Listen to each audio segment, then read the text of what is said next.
The razor scraped against Eliza Morton's scalp with deliberate cruelty, each stroke stealing not just her hair, but her very identity as a woman. "You're coming with me," the rancher would say hours later, finding her broken and bareheaded on that dusty porch. But in this moment, surrounded by her dead husband's family, wielding shears like weapons, Eliza could only wonder if she'd live to see another sunset. Friends, this is a story of unspeakable cruelty and unexpected salvation in the harsh Nevada territory of 1877.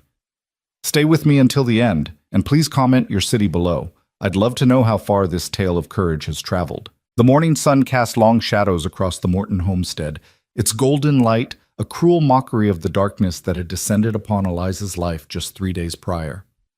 Thomas Morton lay buried in the family plot behind the house, his body barely cold in the ground, and already the vultures had descended. Not the carrion birds that circled overhead, but his own flesh and blood. Eliza pressed herself against the rough wooden wall of what had been her home for 7 years, her fingers trembling as they clutched the worn fabric of her mourning dress. The black cotton, hastily dyed and still smelling of the mordant, hung loose on her frame. She hadn't eaten since Thomas drew his last labored breath, pneumonia finally claiming him after 2 weeks of fevered struggle. "There she is, the lying witch," Margaret Coldwell's voice cut through the morning air like a rusty blade. Thomas's sister stood at the gate, her thin lips twisted into a smile that held no warmth, only the promise of retribution. Behind her, the 5 Coldwell brothers formed a wall of muscle and malice. Samuel, the eldest with his scarred knuckles and dead eyes. Matthew and Mark, the twins who shared everything including their cruelty. Luke with his nervous laugh that preceded violence. And Benjamin, the youngest but perhaps the most vicious. "I told you yesterday, Margaret," Eliza's voice came out steadier than she felt. "I've done nothing wrong. Speaking to Jack about fixing the fence hardly makes me—" "Silence!" Samuel Coldwell stepped forward, his bulk casting a shadow that swallowed Eliza whole. "You dare speak after what you've done? After the shame you've brought to our family name?"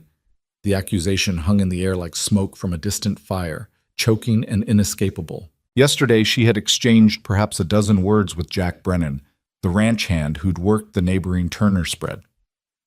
The conversation had been about repairing the fence line that separated the properties, nothing more. But in Margaret Coldwell's poisonous telling, those innocent words had transformed into something sordid, something that justified what they were about to do. "Thomas trusted you," Margaret hissed, producing a pair of sheep shears from behind her back. The metal caught the sunlight, sending sharp reflections dancing across Eliza's face. "He married you against our wishes, brought you into our family, and this is how you repay him? Throwing yourself at the first man who looks your way before his body's even settled in the ground? That's not true." Eliza's voice broke as she pressed harder against the wall, splinters from the weathered wood biting into her palms. "Jack was offering to help with—" Luke's nervous laugh bubbled up, high and unsettling. "Help? Is that what they're calling it now?" "Please." Eliza's eyes darted between them, searching for even a flicker of humanity in their faces. "You're grieving. We all are. But this isn't right. Thomas wouldn't want—" "Don't you dare speak his name!" Matthew or Mark, she could never tell them apart, lunged forward and grabbed her wrist, yanking her away from the wall. His fingers dug into her skin hard enough to leave bruises that would purple like storm clouds by evening. The other twin seized her other arm, and together they dragged her to the center of the yard. Eliza's feet scraped against the packed earth, her boots leaving parallel lines in the dust like the tracks of a wounded animal being dragged to slaughter. She struggled, but 7 years of marriage to Thomas, 7 years of cooking and cleaning and mending and tending, had left her soft where they were hard, weak where they were strong. "No, please!" The words tore from her throat as Margaret approached with the shears. "This is madness! You can't—" "Can't we?" Samuel's hand clamped down on her shoulder, forcing her to her knees. The impact sent sharp pain shooting up through her legs, and she felt the fabric of her dress tear against the rough ground. "You're nothing now. No husband to protect you. No family of your own to run crying to. Just a widow who couldn't keep her legs closed for even a week." The first cut was the worst. Not because of the physical sensation, though the cold metal against her scalp sent shivers down her spine, but because of what it represented. In that moment, as Margaret grabbed a fistful of Eliza's long auburn hair and positioned the shears at the base, Eliza understood that this was about more than false accusations. This was about power, about possession, about the Coldwells' long-held resentment that Thomas had chosen an orphan from the city over one of the local girls they'd picked for him. The shears closed with a sound like breaking bones. Chunks of hair, still holding the waves she'd carefully set just yesterday for Thomas's funeral, fell around her like autumn leaves. Some caught the wind and danced away across the yard. Others landed on her dress, clinging to the black fabric like copper accusations. "You always thought you were better than us," Margaret muttered as she worked, her movements rough and careless. The shears sometimes caught skin, leaving small cuts that beaded with blood. "With your city ways and your books and your proper speech." Thomas was blinded by that pretty face, but we saw through you from the start. Eliza bit her lip hard enough to taste copper, refusing to give them the satisfaction of her screams. Tears ran down her cheeks, hot and shameful, but she wouldn't beg. Not anymore. They'd already decided her fate. Words would only feed their cruelty. Benjamin, standing watch by the gate, called out, "Someone's coming!" For a brief moment, hope flared in Eliza's chest. Perhaps someone from town, someone who would stop this madness. But Benjamin's next words extinguished that hope like water on a flame. "It's just old Weber passing by. He's not stopping." Indeed, Eliza caught a glimpse of Hermann Weber's wagon rolling past, the elderly German farmer steadfastly looking away. He'd seen what was happening. How could he not? But the Coldwells' reputation for violence kept him moving. No one interfered with Coldwell business, not if they valued their own safety. The shearing continued, methodical and merciless. Margaret worked her way around Eliza's head, leaving nothing but stubble in some places, raw scalp in others where the shears had bitten too deep. Hair stuck to Eliza's tear-wet cheeks, itched against her neck, gathered in the folds of her dress. What had taken years to grow, to tend, to take pride in, was destroyed in minutes.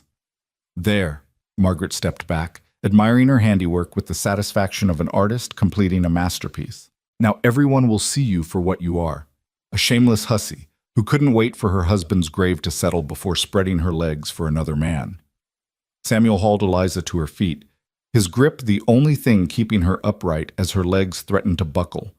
He spun her around to face the house, her house, the home she'd made with Thomas, where she'd nursed him through his final illness, where she'd held his hand as he died.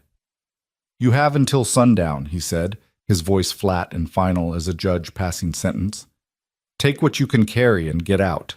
If we find you here tomorrow, or if you try to take anything that rightfully belongs to the Coldwell family, well—" He let the threat hang unfinished, but Luke's nervous laugh and the way Matthew and Mark cracked their knuckles filled in the blanks eloquently enough. "The house," Eliza's voice was barely a whisper, "the house belongs to the family now. Thomas may have been fool enough to marry you, but this land, this property, it's Coldwell land. Always has been, always will be." "I have nowhere to go." The words fell from her lips before she could stop them. An admission of vulnerability she immediately regretted. "Should have thought of that before you decided to play the whore," Margaret said, tossing the shears into the dust at Eliza's feet. They landed with a dull thud, hair still clinging to the blades. "Though I hear there are establishments in Carson City that cater to women of your type. Maybe they'll take you in, though even they might have standards about accepting someone who looks like that." The Coldwells laughed, the sound harsh and ugly in the morning air. One by one, they filed out through the gate, but not before Benjamin kicked over the water barrel by the porch, sending precious water spreading across the dusty ground. A final act of casual cruelty. Eliza stood alone in the yard, surrounded by the remnants of her hair. The wind picked up, sending some of the lighter strands dancing away like they were eager to escape the scene of their severing. She raised one trembling hand to her head, feeling the uneven stubble, the sticky spots where blood had dried, the naked vulnerability of her exposed scalp. The sun climbed higher, its heat beginning to beat down mercilessly. Without her hair's protection, her scalp immediately began to burn. She stumbled toward the house, each step an effort of will. Inside, the familiar spaces seemed foreign now, tainted by the knowledge that they were no longer hers. In the bedroom, Thomas's bedroom, their bedroom. She found the small mirror he'd given her as a wedding gift. Her reflection stared back, unrecognizable. The woman in the glass looked hollow, defeated, barely human. Margaret had done her work well. No decent person would look at her now without disgust or pity. Eliza sank onto the bed, the quilt she'd stitched by lamplight still holding the faint scent of Thomas's illness, camphor and sweat, and the peculiar sweetness of impending death. She wanted to curl up in those blankets and disappear, to simply cease existing rather than face what came next. But the Coldwell's warning echoed in her mind. Sundown. She had until sundown. Moving mechanically, she pulled Thomas's old carpet bag from beneath the bed and began to pack. A change of clothes, her other dress, the blue one Thomas had said brought out her eyes. Her mother's Bible, its pages worn soft as cloth from years of handling. The photograph from their wedding day, Thomas looking stern but proud, herself barely visible beneath the veil. A handful of coins hidden in a sock, her entire savings. The silver brush and comb set, useless now but too precious to leave behind. As she packed, she became aware of sounds from outside. Voices, laughter, the clink of bottles. Through the window, she could see the Coldwell brothers had returned, setting themselves up on the porch like sentinels. Or vultures. They were drinking, passing a bottle between them, making sure she knew they were watching, waiting, ready to enforce their deadline with violence if necessary. The house felt like a tomb. Every room held memories that now felt like accusations. The kitchen where she'd cooked countless meals, trying to perfect Margaret's recipe for chicken and dumplings to please Thomas. The parlor where they'd sat in the evenings, him reading the newspaper aloud while she mended clothes. The narrow room they'd hoped would be a nursery, still empty after 7 years of trying, of monthly disappointments, of Thomas's gradually acceptance that perhaps children weren't in God's plan for them. She paused at Thomas's desk, running her fingers over the wood worn smooth by his hands. Inside the top drawer lay his journal, the one he'd written in every evening. She opened it to the last entry, dated 3 days before his death, his handwriting shaky from the fever. "E tends to me without complaint. I chose well, despite what family says. If something happens to me, I pray she finds happiness. She deserves better than the life I've given her." The tears came then, hot and unstoppable.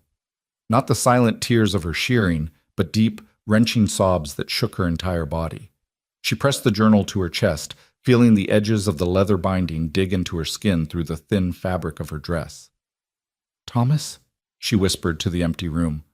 "What do I do now?" But Thomas was beyond answering, lying in the ground behind the house in a pine box she'd paid for, with the egg money she'd been saving for winter supplies.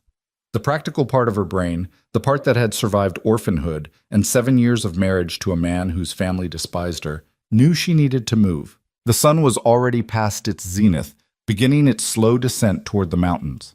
She added the journal to her bag, then went to the kitchen for what food she could carry. A loaf of bread, already going stale. Some dried beans. A precious small bag of coffee. Salt. As she gathered these meager supplies, she heard the front door open. "Just checking you're not stealing anything," Luke's voice preceded him into the kitchen. His eyes were glassy from drink, and he swayed slightly in the doorway.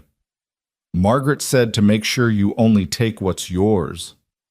"This food was bought with Coldwell money," he interrupted, stepping closer. Too close. She could smell the whiskey on his breath, see the way his eyes traveled over her shorn head with a mixture of disgust and something else, something that made her skin crawl. "Though I suppose we could work out a trade. You're not much to look at now, but in the dark—" Eliza grabbed the kitchen knife from the counter, holding it between them with shaking hands. "Get out!" Luke laughed, that nervous, unsettling sound. "Going to stick me, are you? Add murder to your list of sins?" "If I have to." Something in her voice, perhaps the absolute desperation of it, made him step back. "You've got 2 hours," he said, retreating toward the door. "Don't make us come in after you." When he was gone, Eliza set down the knife and noticed her hands were steady now. The worst had already happened. They'd taken her hair, her home, her reputation. What else was there to lose? She finished packing quickly, adding a shawl to cover her head and Thomas's old coat, Too big for her, but warm. The sun was low now, painting the mountains crimson and gold. Through the window, she could see more people had gathered in the yard. Not just the Coldwells, but some of their friends, men who worked the neighboring ranches, come to witness her humiliation. There was no point in delaying further. She picked up the carpet bag, its weight both negligible and enormous, and walked to the door. Every step felt like walking toward a gallows, but she held her head high, or as high as she could manage with the shame burning through her like fever. The men fell silent as she emerged. 20 pairs of eyes tracked her movement across the porch, down the steps, into the yard. Someone whistled, low and mocking. Another man spat tobacco juice that landed near her feet. But she kept walking, focusing on putting one foot in front of the other, on reaching the gate that marked the boundary of the life she'd known. "Look at her," someone muttered, "bald as a plucked chicken. Thomas must be rolling in his grave. Serves her right, putting on airs like she was something special." At the gate, Samuel Coldwell stood blocking her path. For a moment, she thought he might not move, might force some final confrontation. But he stepped aside at the last second, though not far enough. She had to brush against him to pass, and his hand shot out, grabbing her wrist. "If you try to spread lies about this family," he said, his voice low enough that only she could hear, "if you try to claim anything that's ours, if you so much as show your face in this county again, I'll finish what my sister started. Understand?" Eliza met his eyes, seeing nothing human in their depths. "I understand." He released her, and she walked through the gate. The road stretched ahead, dusty and endless, leading toward town but offering no real destination. She had no family to return to, no friends who would risk the Coldwells' wrath by taking her in. The boarding house would never accept her looking like this, even if she could afford it. Behind her, she heard the men laughing, celebrating their victory over a defenseless widow. Someone had brought out a fiddle, and the scratchy sounds of a tune followed her down the road. They were having a party. They had destroyed her life, and now they were celebrating. The sun touched the mountains, setting them ablaze. Soon it would be dark, and she would be alone on the road with nowhere to go. Wild animals prowled these hills at night, coyotes, mountain lions, and worse, the two-legged predators who might see a lone woman as easy prey. She had made it perhaps a quarter mile from the house when she heard horses approaching from behind. Her blood turned to ice. Had they changed their minds? Decided that exile wasn't enough punishment? She turned, ready to run, though she knew it would be futile. But the rider wasn't a Coldwell. It was an older woman she recognized from town, Mrs. Patterson, who ran the general store with her husband. The woman reined in her horse, looking down at Eliza with a mixture of pity and disgust. "Lord have mercy," Mrs. Patterson breathed, taking in Eliza's appearance. "What have they done to you?" "Please," Eliza started, hope flaring in her chest. "Could you—" "I can't help you," the woman said quickly, glancing back toward the Morton place where the Coldwells' party was growing louder. "You know I can't. They'd burn our store to the ground," but she reached into her saddlebag and pulled out a small bundle. "This was meant for the church donation box. It's not much, but—" She tossed the bundle down. It landed in the dust at Eliza's feet, a worn blanket and what looked like a half loaf of bread wrapped in cloth. "There's a shack about 3 miles north near Bone Creek," Mrs. Patterson said, already turning her horse around. "Old trapper's cabin. No one uses it anymore. Roof might still be good." She paused, not quite meeting Eliza's eyes. "I'm sorry. Thomas was a good man. He deserved better." Before Eliza could ask if she meant Thomas deserved a better wife or a better family, Mrs. Patterson spurred her horse and rode away, leaving Eliza alone again with night falling fast. She picked up the bundle, adding it to her carpet bag. 3 miles. She could make 3 miles before full dark if she hurried. The shack wouldn't be much, but it would be shelter. Tomorrow she could figure out what came next. Tomorrow she could decide if there was any point in going on. The road north was less traveled, little more than a deer track in places. Her boots, made for household work, not hiking, began to rub blisters on her heels. The carpet bag grew heavier with each step, its handle cutting into her palm. And her head, her poor naked head, throbbed where the shears had cut too deep and burned where the sun had touched exposed skin. As she walked, she thought about Thomas. Not the Thomas of the last weeks, fevered and rambling, coughing up blood-streaked phlegm, but the Thomas of their early days. He'd been different then, before years of his family's disapproval had worn him down. He'd defended her once, she remembered. The first Christmas after their wedding, when Margaret had made a cutting remark about Eliza's cooking, Thomas had stood up to his sister. "She's my wife," he'd said. "You'll speak to her with respect." But that defiance had faded over the years, eroded by constant pressure, by Margaret's tears and his brother's anger, by the weight of family loyalty that pressed down on him like stones. By the end, he'd barely spoken to her at all, as if ashamed of the choice he'd made, but too stubborn or too tired to unmake it. An owl called from somewhere in the gathering darkness, its lonely sound echoing off the hills. Eliza pulled Thomas's coat tighter around herself, grateful for its warmth even as it carried the smell of him, pipe tobacco and leather and the faint medicinal scent that had clung to him in his final days. She almost missed the shack in the dying light. It sat back from the trail, half hidden by scrub brush and the twisted trunk of a dead pine. As Mrs. Patterson had said, it wasn't much. One room, gaps in the walls where the chinking had fallen out, a door hanging crooked on leather hinges. But the roof looked intact, and that was more than she'd dared hope for. Inside, the floor was dirt, and something scurried away at her entrance, mice or pack rats. An old stove sat in one corner, its pipe leading up through the roof, and a narrow bunk was built against the far wall. Someone had left a pile of wood by the stove, dried and ready for burning. A gift from the previous occupant, or perhaps from God himself if he still remembered she existed. Eliza set down her bag and sank onto the bunk. The ropes supporting the thin mattress creaked alarmingly, but held. Through the gaps in the walls, she could see the last light fading from the sky. Stars began to emerge, brilliant in the clear desert air. She'd made it. She'd survived the day. But as she sat in that cold, dark shack, her scalp throbbing, her feet bleeding, her entire world reduced to what she could carry in a carpet bag, she wondered if survival was enough. The Coldwells had taken everything, her home, her dignity, her very identity as Thomas Morton's widow. She touched her shorn head, feeling the uneven stubble, the dried blood, the nakedness of it. "You're coming with me," a voice would say tomorrow, finding her here broken and alone.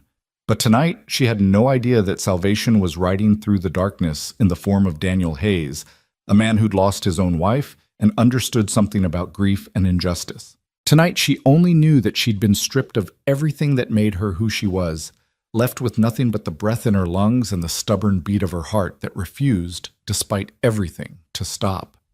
She thought about lighting a fire in the stove but couldn't summon the energy. Instead, she wrapped herself in Mrs. Patterson's donated blanket, lay down on the musty mattress, and stared up at the gaps in the roof where starlight filtered through.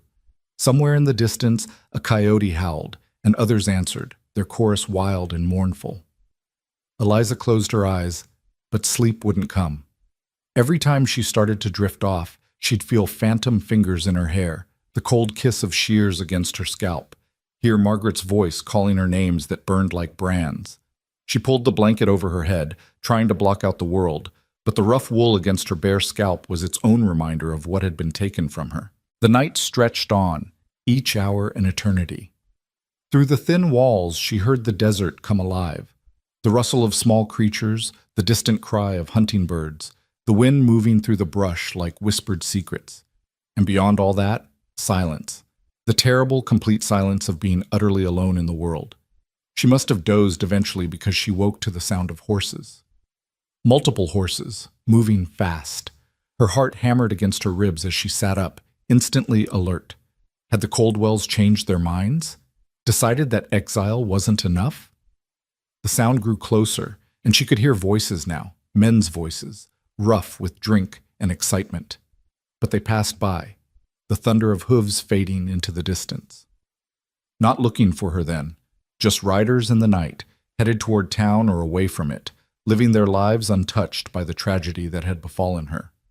She lay back down, pulling the blanket up to her chin. Tomorrow she would have to decide what to do.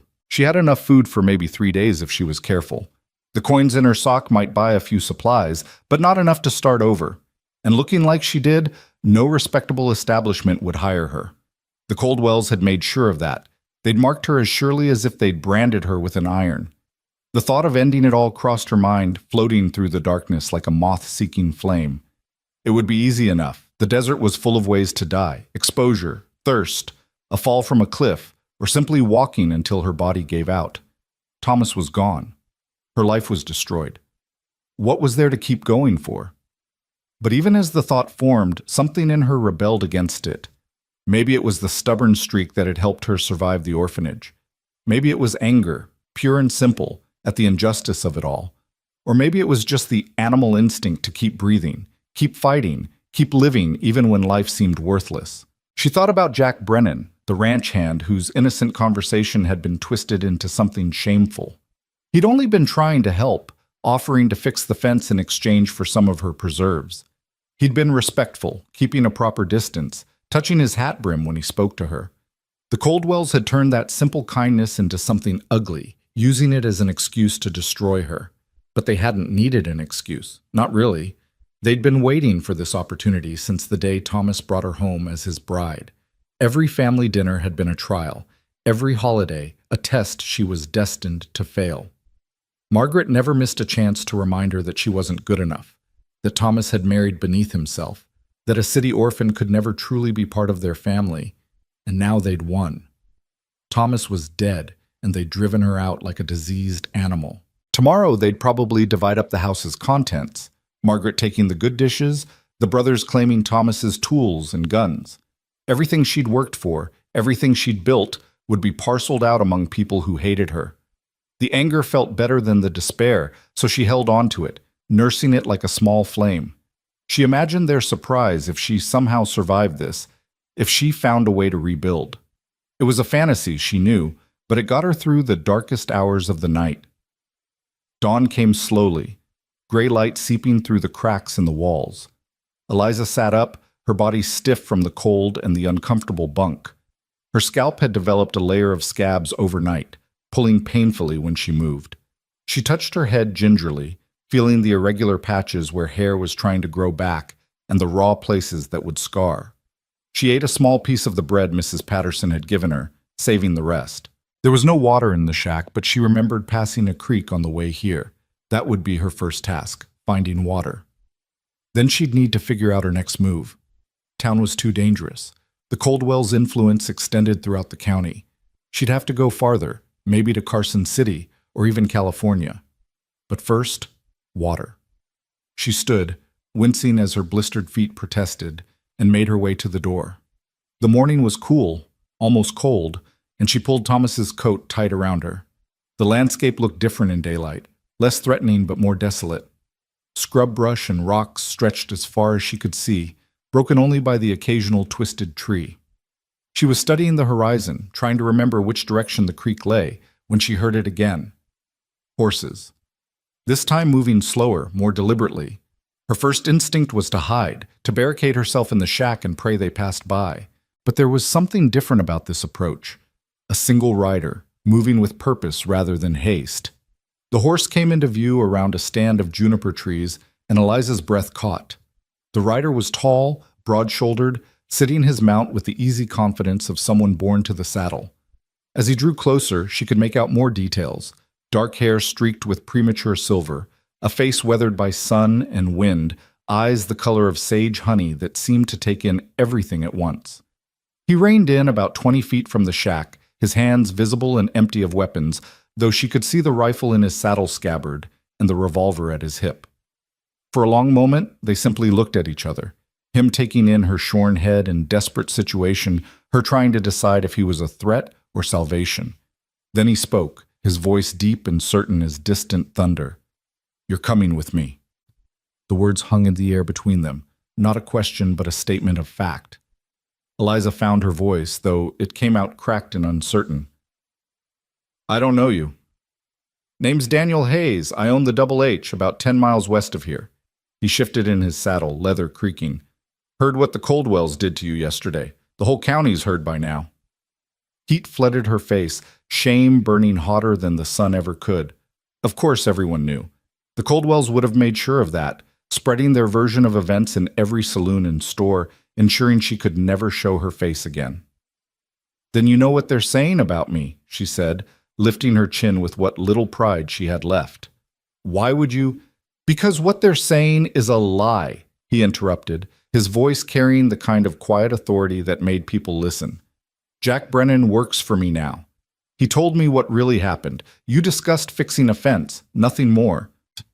The relief that flooded through her was so intense her knees nearly buckled. Someone knew the truth. Someone believed her. But years of disappointment had taught her to be wary of hope. Even so, why would you involve yourself? The Coldwells? The Coldwells are cowards and bullies. He swung down from his horse, moving with surprising grace for such a large man. Standing, he was even taller than she'd thought, well over 6 feet. They prey on those who can't fight back. Well, I can fight back. And I'm offering you my protection. I don't understand. You don't know me. Why would you risk— My wife died 2 years ago, he said, the words simple but weighted with grief. Consumption. Toward the end, when she could barely speak, she made me promise something. Said I had to use whatever power and position I had to help those who couldn't help themselves. Said if I didn't, her death would mean nothing. He paused, looking past her toward the mountains. I've been keeping that promise best I can, and when I heard what happened to you yesterday, heard how they shamed you and cast you out with nowhere to go, I knew Sarah would want me to act. I can't pay you, Eliza said, hating how small her voice sounded. I have nothing to offer. I'm not asking for payment. I'm offering you a job if you want it. My housekeeper, Esperanza, she needs help. The ranch has grown and she can't manage everything alone. It's honest work for honest wages, and you'd have a room in the main house, protection, dignity. It sounded too good to be true, which in Eliza's experience meant it probably was. And in return? In return, you work. You help Esperanza, you earn your keep, and you rebuild your life. That's all. She wanted to accept, wanted it desperately, but fear held her back. The Coldwells won't just let this go. If they find out you've taken me in, let me worry about the Coldwells. There was something in his tone, a hardness that suggested Daniel Hayes was not a man to be trifled with. I've dealt with their kind before. He moved closer, slowly, the way someone might approach a spooked horse. This near, she could see the lines around his eyes, the calluses on his hands, the way he carried himself with the quiet confidence of a man who'd been tested and hadn't broken. I know you don't know me, he said. I know you have no reason to trust me or anyone else right now, but I'm offering you a choice. You can stay here, try to make it on your own with winter coming, and the Coldwells watching for any excuse to finish what they started. Or you can come with me, work for fair wages in a safe place, and prove to everyone who believed their lies that you're exactly who I think you are, a woman who deserves better than what's been done to her. The tears came then, silent and unstoppable. Not tears of grief or shame this time, but something else. Relief, perhaps, or hope, that dangerous emotion she'd thought beaten out of her. I must look terrible, she said, raising a hand to her shorn head. You look like someone who's survived something unsurvivable, he said. That's not terrible. That's remarkable. She made her decision then, quick before fear could change her mind. I'll need to get my things. Take your time. We're in no rush. She went back into the shack, gathering her meager possessions. The carpetbag seemed even smaller now, a pitiful summary of a life. But as she emerged into the morning sun, she felt something shift inside her chest. Not healing, not yet, but the possibility of it. Daniel had remounted his horse and brought forward a second mount, a gentle-looking mare with a white blaze on her forehead. Can you ride?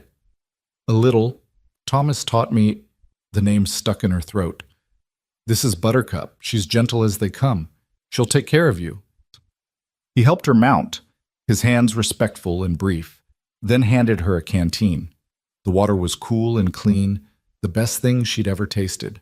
As she drank, she noticed him pull something from his saddlebag, a wide-brimmed hat. For the sun, he said, offering it to her.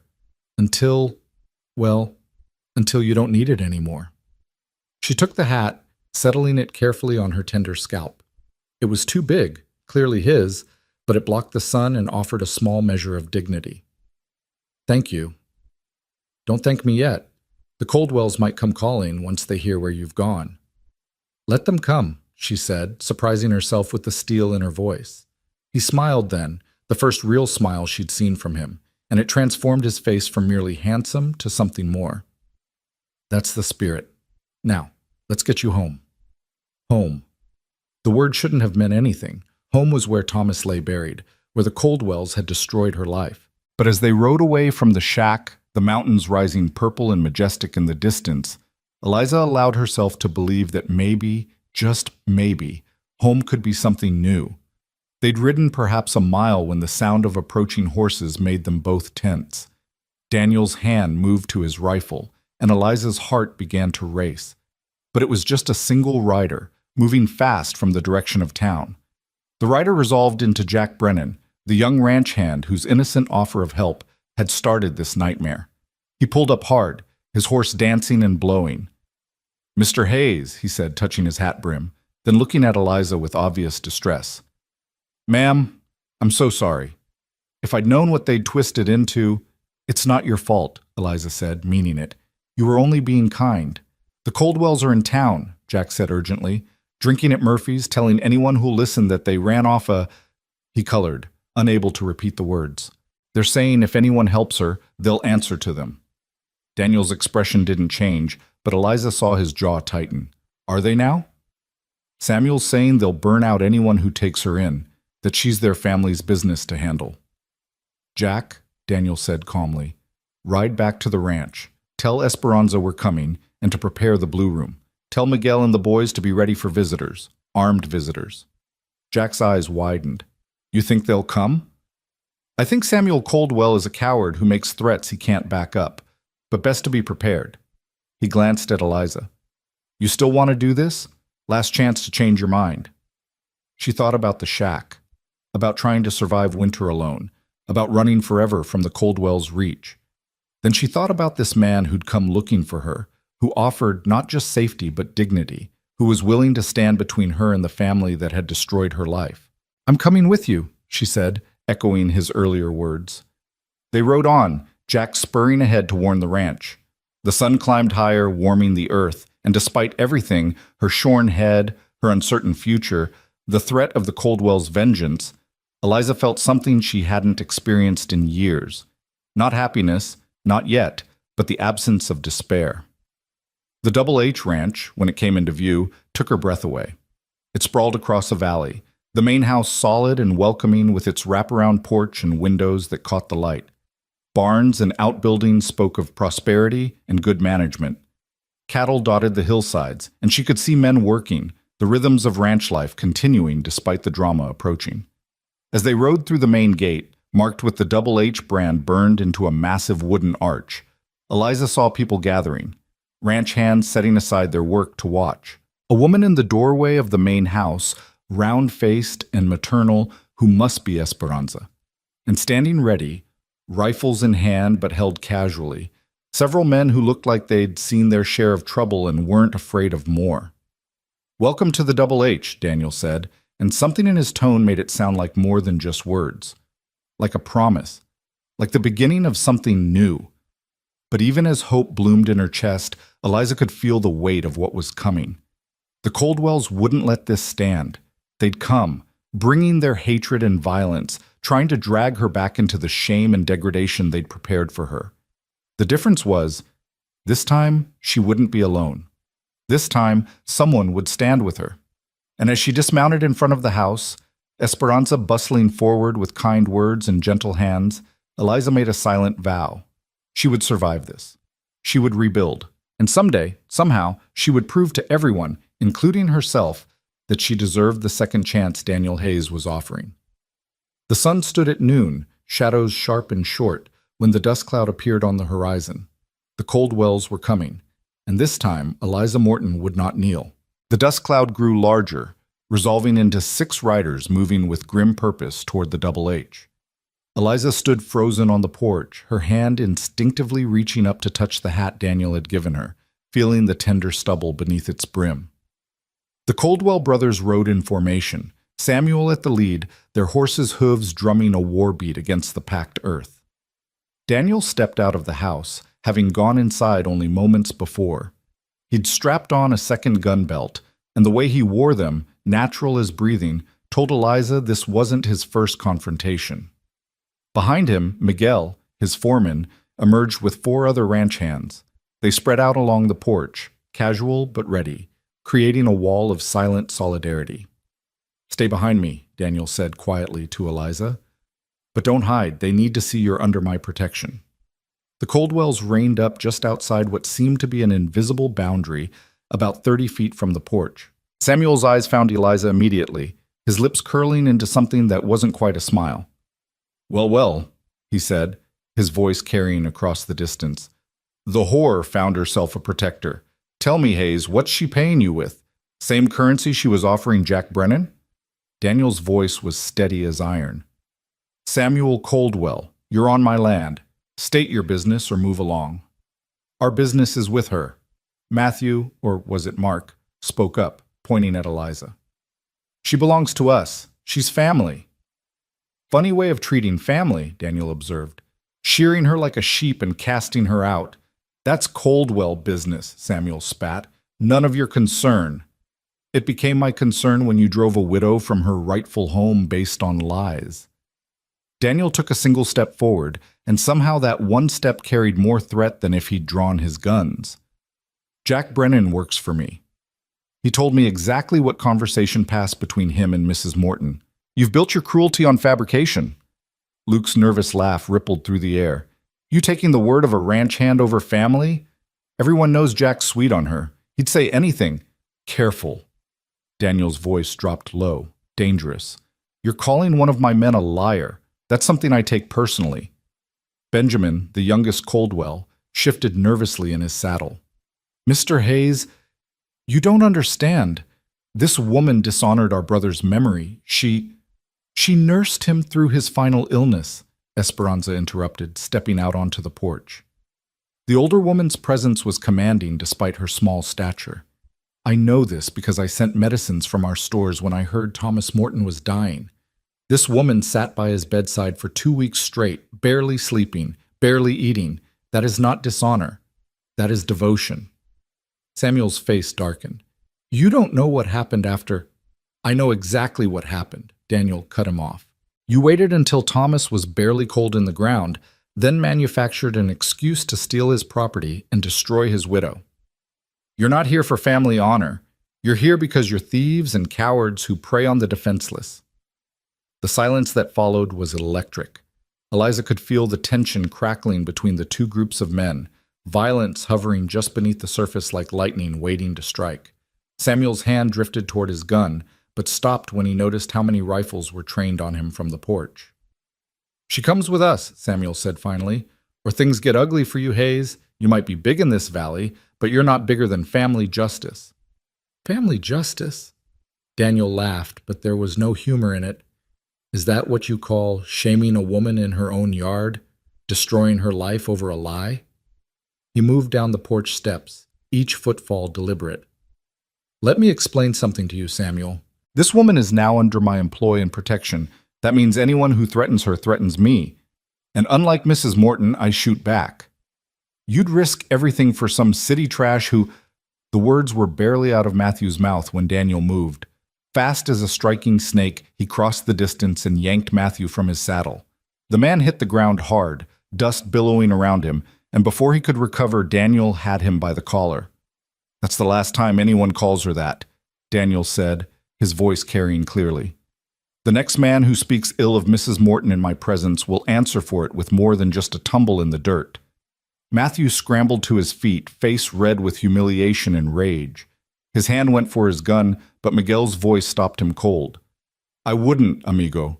You're covered 6 ways from Sunday." Indeed, every ranch hand had a weapon trained on the Coldwells. The message was clear. This would not be the one-sided persecution they'd enacted at the Morton homestead. Samuel dismounted slowly, deliberately, trying to salvage some authority from the situation. "You're making a mistake, Hayes. This isn't over." "You're right," Daniel said. "It's not over. It won't be over until you return everything you stole from Mrs. Morton, her belongings, her keepsakes, every item in that house that belonged to her or her husband. That property belongs to the Coldwell family. The property Thomas Morton paid for with 7 years of his own sweat, the house he built with his own hands, the belongings he and his wife accumulated through their marriage." Daniel shook his head. "I've sent word to Judge Harriman in Carson City. He'll be very interested to hear about how the Coldwell family is interpreting inheritance law. This was news to everyone, including Eliza. She watched Samuel's face change as he processed this information. Judge Harriman had a reputation for fairness and a particular dislike of families who preyed on widows. "You involved the law?" Samuel's voice was incredulous. "I involved justice," Daniel corrected. "Something you seem unfamiliar with." Luke giggled nervously. "She's still bald as an egg. Everyone in town knows what she is now. No judge is going to—" "What she is," Esperanza said firmly, "is a widow who was assaulted and robbed by her husband's family. What she is a survivor of cruel and unusual punishment that would make decent folks sick to hear about." Eliza found her voice then, stepping out from behind Daniel despite his earlier instruction to stay back. "What I am," she said, her voice stronger than she'd expected, "is no longer afraid of you." The words seemed to shock everyone, including herself. But standing there, surrounded by people willing to defend her, she felt something she hadn't experienced since Thomas's death, perhaps even before. She felt like a person again, not just a victim. Samuel's eyes narrowed as he looked at her. "You always thought you were better than us. Even now, shaved and shamed, you stand there with your chin up like you're something special." "She is something special," Daniel said quietly. "She's someone who maintained her dignity despite your best efforts to strip it from her. That takes a kind of courage you'll never understand." The standoff stretched on, neither side willing to back down. The afternoon sun beat down mercilessly, and Eliza could feel sweat trickling down her back despite the hat's protection. Then, from the road, came the sound of more horses. Everyone tensed, hands tightening on weapons. But it wasn't reinforcements for the Coldwells. It was Sheriff Dawson from town, accompanied by 2 deputies. The sheriff was an older man, weathered and worn, who'd held his position for 15 years by carefully navigating between the various powerful families in the county. "Gentlemen," he said, dismounting with the careful movements of a man with bad knees, "I heard there might be trouble brewing out here." "No trouble, Sheriff," Samuel said quickly. "Just a family matter." "Family matter?" The sheriff looked at Eliza, taking in her shorn head and the protective formation of Daniel's men around her. "Seems like it's become more than that." "Mrs. Morton is now employed at the Double H," Daniel said. "These men have come here making threats against her and my ranch." The sheriff sighed deeply, the sound of a man who'd hoped to avoid this confrontation. "Samuel, what's your business with Mrs. Morton?" "She dishonored our family. She needs to answer for it." "Answer how? Haven't you done enough?" The sheriff's voice carried surprising censure. "The whole town's talking about what you did yesterday. Shearing a widow like she was livestock. There's justice, and then there's cruelty, and you boys crossed that line." "You're taking her side?" Benjamin asked, incredulous.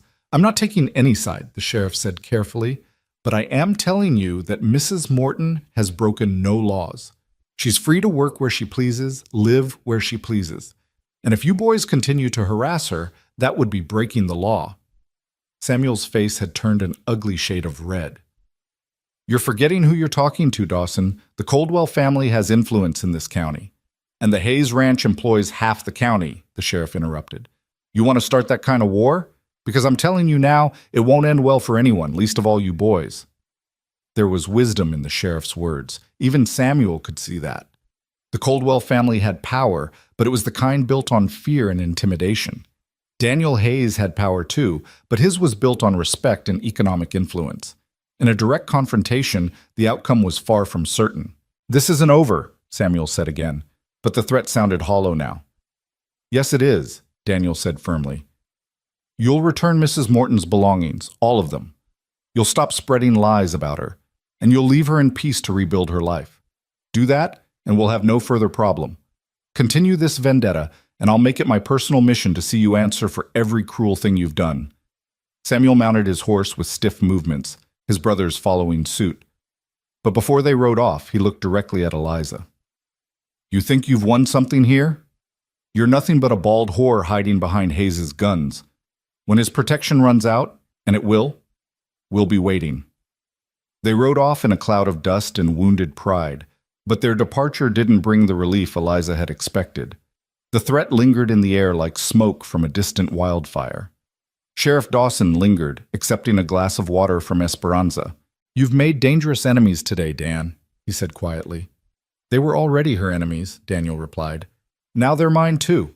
Sometimes that's what justice requires." The sheriff looked at Eliza, really looked at her for the first time. "Ma'am, I'm sorry for what was done to you. It wasn't right. But you should know, the Coldwells don't forget, and they don't forgive. You'll need to be careful." "She'll be protected," Daniel said firmly.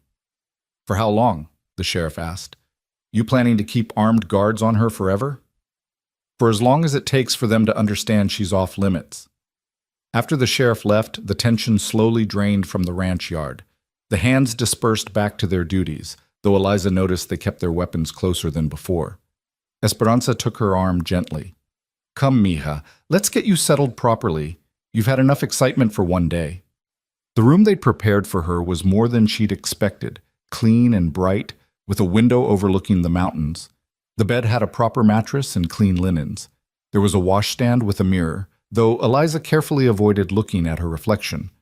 A wardrobe stood against one wall, and Esperanza opened it to reveal 2 simple dresses. "These were my daughters," Esperanza said. "She's married now, living in San Francisco. They should fit you well enough until we can get you some proper clothes." "This is too much," Eliza protested. "I'm supposed to be working for my keep, and you will," Esperanza assured her. "But first you need to heal, both body and spirit. Tomorrow is soon enough to start working." When Esperanza left, Eliza sat on the bed, overwhelmed by the sudden safety and comfort. This morning she'd woken in a shack with nothing but despair for company. Now she had a room, protection, the possibility of a future. It seemed impossible, like a dream she'd wake from at any moment. A soft knock at the door interrupted her thoughts. "Come in," she called, expecting Esperanza. But it was Daniel who entered, having to duck slightly under the door frame. He'd removed his gun belts and looked less intimidating, though no less imposing. "I wanted to make sure you were settling in," he said, maintaining a respectful distance by staying near the door. "Mr. Hayes, what you did today was necessary," he finished. "And it's Daniel, please. We're going to be seeing a lot of each other if you're working here." "Why?" The question burst from her before she could stop it. "Why are you really doing this? It can't just be because of a promise to your late wife." Daniel was quiet for a moment, looking out the window at the mountains. "Sarah died slowly," he said finally. "Consumption takes its time, stealing a person piece by piece. Toward the end, when she could barely breathe, she told me something I'll never forget.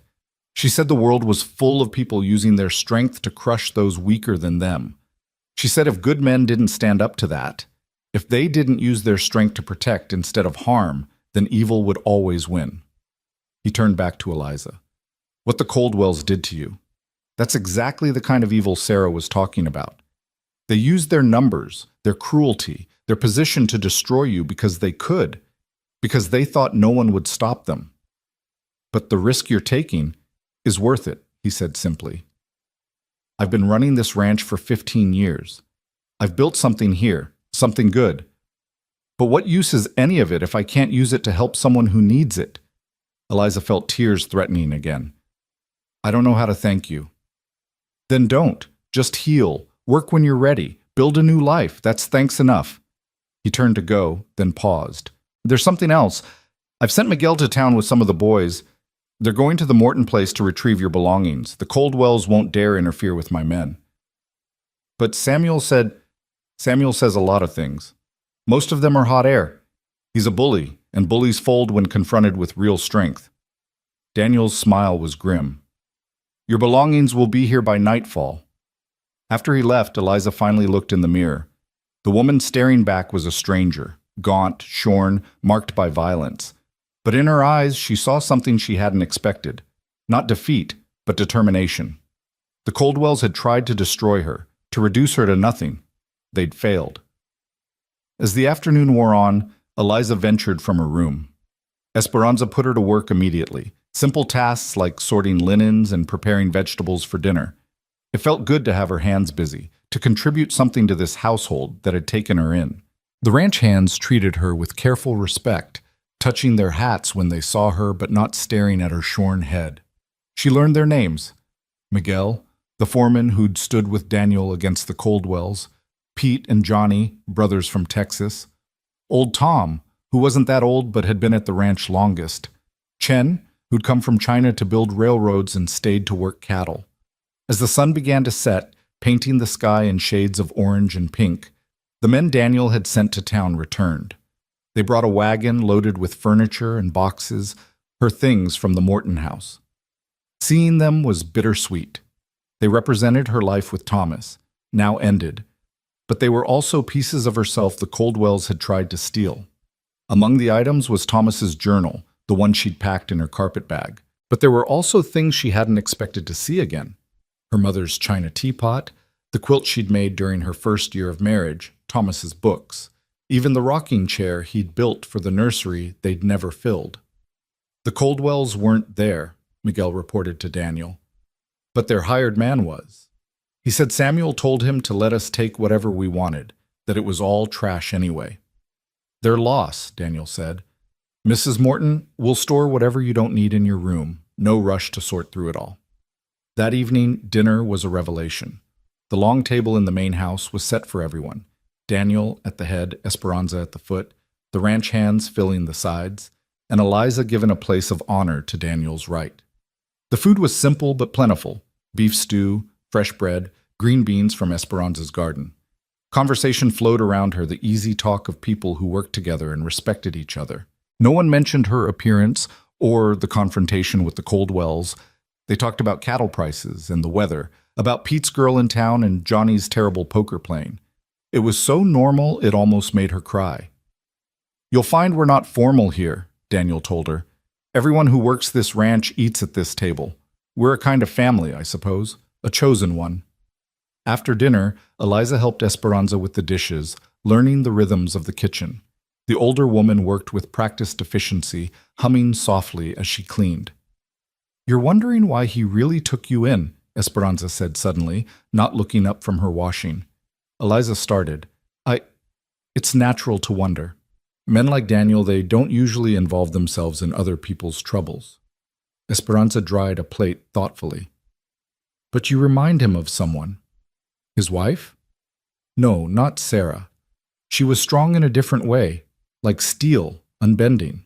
You're strong like water, finding a way around obstacles, surviving things that should break you. She paused. You remind him of his sister. I didn't know he had a sister. Had. She died young, back in Missouri before he came west. She was married to a man who... Esperanza's face darkened. Well, let's say he wasn't kind. Daniel was barely 16, but he tried to protect her. The man was connected, powerful. No one would help. She died accidentally one night, fell downstairs according to her husband. Eliza's blood ran cold. That's horrible. It broke something in Daniel. Or maybe it forged something. He came west, built this ranch from nothing, and I think he's been waiting all these years for a chance to save someone he couldn't save then. So I'm what? A proxy for his guilt? Esperanza turned to her then, eyes serious. You're a chance for redemption. For him, yes, but also for yourself. Don't mistake his protection for pity. He sees strength in you, even if you can't see it yourself yet. That night, lying in the comfortable bed with clean sheets and a full stomach, Eliza thought about redemption. The Coldwells had tried to mark her as unredeemable, to brand her with shame so deep it could never be washed away. But here, in this house where strangers had become protectors, she began to believe that maybe they were wrong. The next morning brought a new routine. She rose early, helped Esperanza with breakfast for the hands, and began learning the rhythms of ranch life.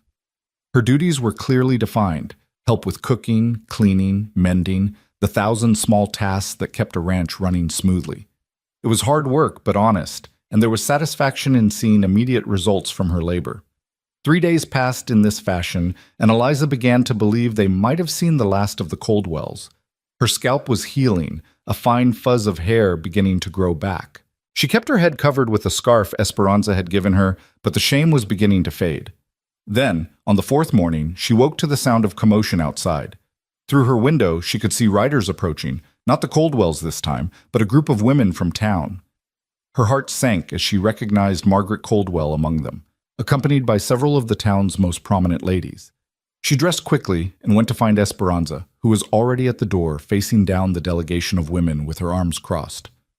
"We're here to speak to the Hayes woman," Margaret was saying, her voice carrying that particularly vicious tone that women reserve for destroying other women. "There's no Hayes woman here," Esperanza replied calmly. "Only Mrs. Morton, who is employed at this ranch." "We have concerns," Mrs. Pemberton, the banker's wife, said. She was a pillar of town society, her opinion carrying weight with the other women, about the propriety of the situation. Daniel appeared from the barn, striding toward the group with purpose. "Ladies," he said, touching his hat, "what brings you to the Double H?" "Mr. Hayes," Mrs. Pemberton began, clearly uncomfortable but determined, "we're concerned about appearances. A single man housing a woman of questionable reputation. There's nothing questionable about Mrs. Morton's reputation except the lies being spread by those who should know better," Daniel interrupted, his voice cold. Margaret smiled, the expression sharp as broken glass. "Come now, Mr. Hayes. Surely you can understand our concern. The whole county is talking. A widow, mere days after her husband's death, living in a bachelor's establishment, living in my employee quarters and working for her keep," Daniel corrected, "with Esperanza as chaperone and a full ranch of hands as witnesses to the complete propriety of the arrangement." "Still," Mrs. Pemberton pressed, "wouldn't it be better for everyone if she were to relocate? Perhaps to California, where she could start fresh without the baggage of what's happened here?" Eliza stepped out onto the porch then, unable to listen any longer without responding. The women gasped at her appearance, the scarf unable to completely hide what had been done to her. "Good," she thought. "Let them see." "What happened to me," she said clearly, "was not baggage. It was assault. It was theft. It was cruelty enacted by people who claim to be good Christians, but who embody nothing of Christ's teachings." "How dare you?" Margaret started. "How dare I?" Eliza stepped forward, and several of the women stepped back. "You shaved my head like I was a criminal. You stole my home. You spread lies about me throughout the county. And now you come here, to the one place that's shown me kindness, trying to drive me out again?" "You're not wanted here," Margaret said flatly. "Not in this county, not anywhere decent people live." "She's wanted here," Daniel said firmly. "On this ranch, she's valued and protected." Mrs. Pemberton looked between them, clearly calculating the social cost of opposing Daniel Hayes. "Mr. Hayes, surely you must see that your reputation, my reputation, can withstand helping a widow in need. Can yours withstand participating in her persecution?"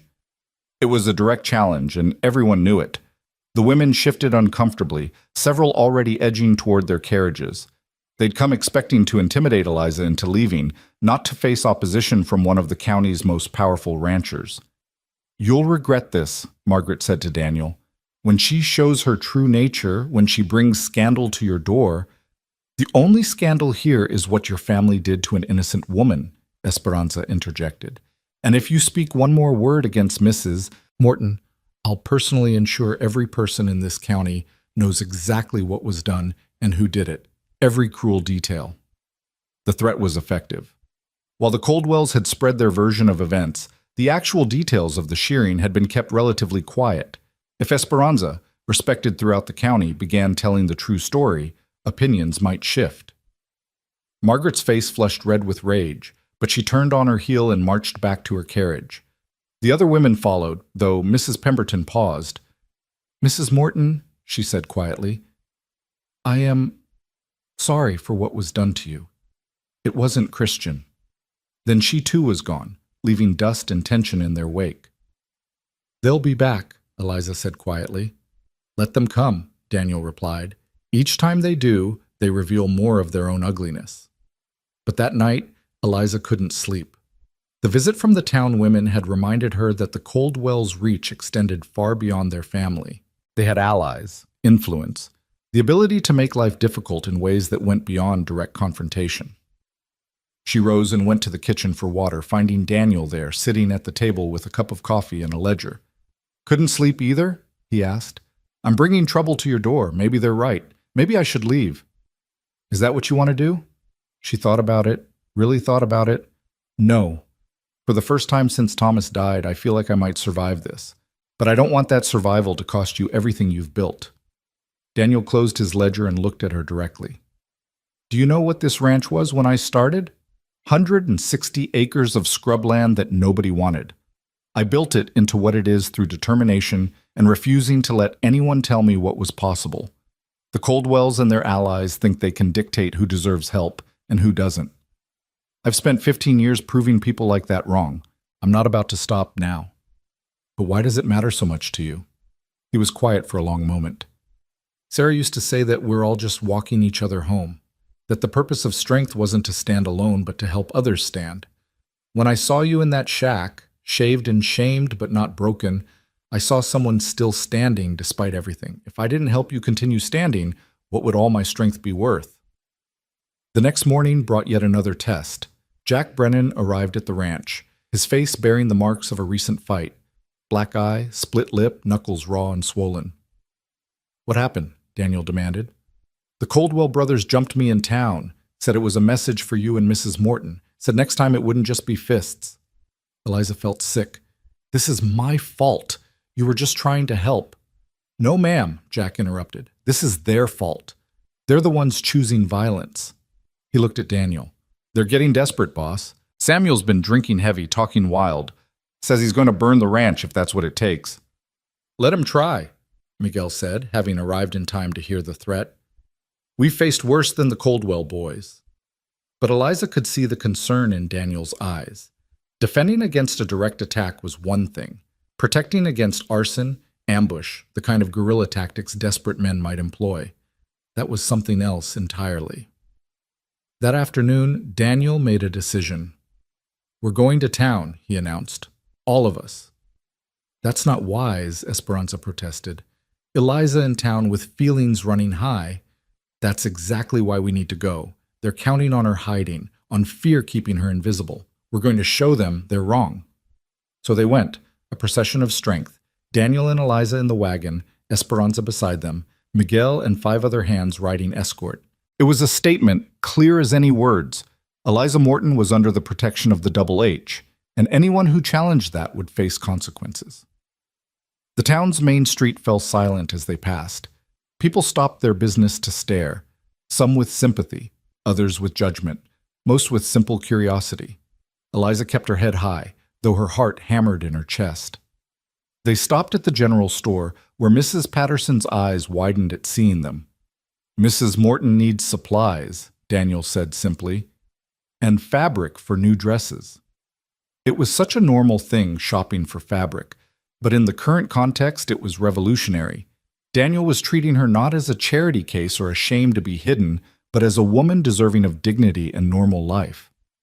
Mrs. Patterson, after a moment's hesitation, began pulling bolts of fabric from the shelves. The blue would suit you, she said quietly to Eliza. And this green.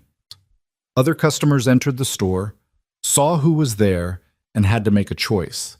Leave in protest or continue their business.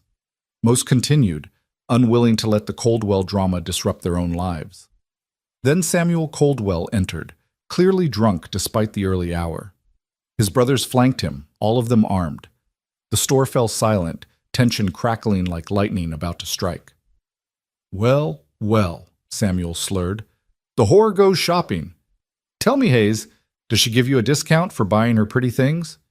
Daniel moved so fast that Samuel barely had time to react. One moment he was standing, sneering. The next, he was pressed against the store counter with Daniel's forearm across his throat. I told you, Daniel said, his voice deadly quiet. What would happen if you spoke ill of her again? Samuel's brothers reached for their guns, but stopped as Miguel and the other hands drew their weapons. It was a powder keg waiting for a spark. You're making a mistake, Samuel gasped. The whole town's watching. Good. Let them watch. Let them see what happens to men who abuse widows and spread lies. Sheriff Dawson burst through the door, having been alerted to the brewing trouble. Everyone calm down. Weapons down now. Slowly, carefully, weapons were lowered. Daniel released Samuel, who stumbled back, gasping. He assaulted me, Samuel protested. You all saw it. I saw you provoking a confrontation, the sheriff said tiredly.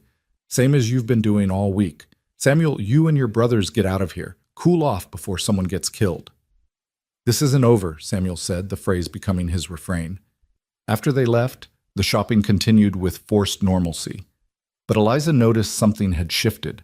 Some of the townspeople were looking at her with less judgment and more sympathy. Seeing the Coldwells' behavior firsthand had opened some eyes. On the ride back to the ranch, Daniel was quiet. Finally, Eliza asked, "Are you regretting taking me in?" "No, I'm regretting not doing more sooner. The Coldwells have been terrorizing people in this county for years, always staying just within the law. Maybe it's time someone stood up to them properly." That night, Eliza found herself unable to settle. The confrontation in the store had shaken her more than she wanted to admit. She went outside, finding a quiet spot on the porch to watch the stars. Daniel found her there. "Mind if I join you?" She nodded, and he settled into the adjacent chair, the wood creaking under his weight. "I've been thinking about Thomas," she said suddenly, "about whether he'd approve of all this." "What do you think?" "I think he'd be grateful someone was protecting me, but I also think he'd be ashamed it was necessary. He should have stood up to his family while he was alive." "Fear makes cowards of many people," Daniel said gently. "It doesn't mean he didn't love you." "How do you know?" "Because you stayed with him through his illness. You don't do that for someone you don't love, and you don't inspire that devotion without giving love in return." They sat in comfortable silence, watching the stars wheel overhead. Then Eliza asked the question that had been burning in her mind. "What happens when this is over? When the Coldwells finally give up or are forced to stop? Do I just stay here forever?" Daniel turned to look at her. "You stay as long as you want, whether that's months or years or longer." There was something in his voice, a possibility unspoken but present. Eliza felt her heart skip, though she wasn't ready to examine why. "I should go in," she said softly. "Good night, Eliza." It was the first time he'd used her given name. She carried the sound of it with her into sleep, a small warmth against the cold reality of her situation. The next few days passed with deceptive calm. Eliza fell deeper into the rhythm of ranch life, finding peace in the routine of work. Her hair was growing back, soft and downy, like a newborn's. Esperanza taught her to make tortillas, the Mexican woman's hands guiding hers through the unfamiliar motions. "You're healing," Esperanza observed one afternoon. "I can see it in how you hold yourself." It was true. The woman who'd cowered in that shack seemed like someone else entirely. This Eliza walked upright, met people's eyes, even laughed occasionally at the hands' jokes during dinner. Then came the night that changed everything. Eliza woke to the smell of smoke and the sound of shouting. Fire. She rushed to her window and saw flames licking at the barn, orange tongues reaching toward the star-filled sky. She threw on a wrapper and rushed outside, barefoot despite the cold ground. The entire ranch was already in motion, men forming bucket brigades, horses being led from the burning structure, their terrified whinnies piercing the night air. Daniel stood at the center of it all, directing the firefighting efforts with calm authority despite the chaos around him. "The water barrels," he shouted to Miguel. "Get every barrel, every bucket, anything that holds water." Eliza grabbed a bucket and joined the line without thinking, passing water hand to hand in a desperate race against the spreading flames. The heat was intense, singeing her face even from 20 feet away. Sparks rose into the night sky like demonic fireflies, threatening to catch the roof of the main house if the wind shifted. "There's someone in there!" Chen shouted suddenly, pointing to the loft. "I saw movement!" Without hesitation, Daniel plunged into the burning building. Eliza's heart stopped. The seconds stretched like hours until he emerged, carrying the unconscious form of young Tom, the newest hand who'd been sleeping in the loft.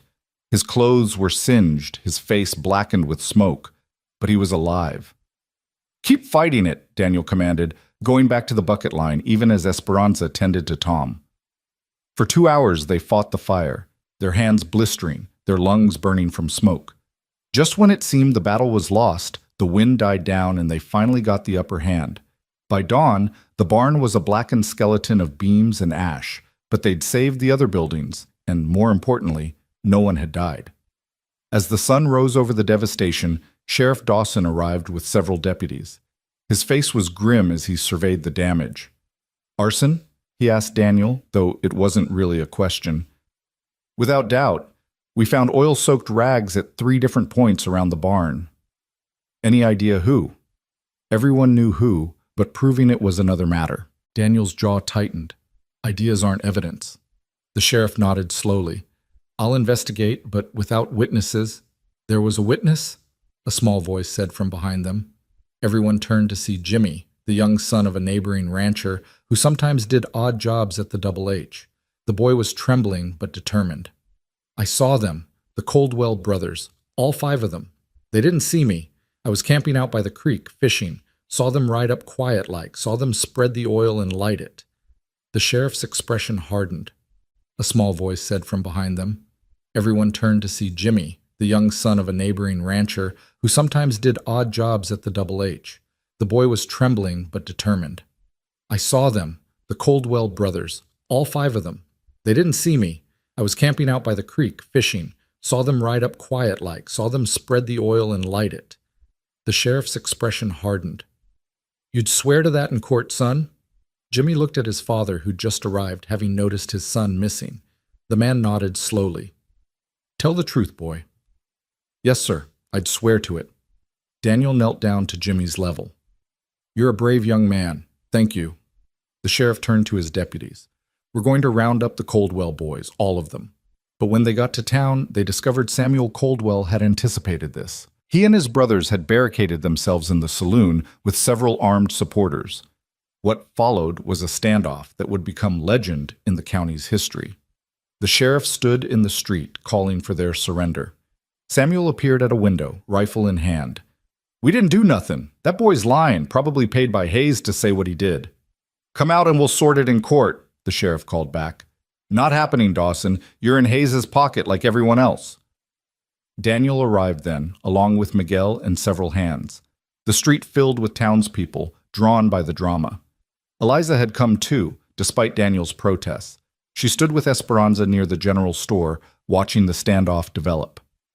This is what you've brought, Margaret Coldwell suddenly screamed at Eliza from across the street. My brothers are going to die because of your whorish ways. Before anyone could respond, Eliza walked into the middle of the street.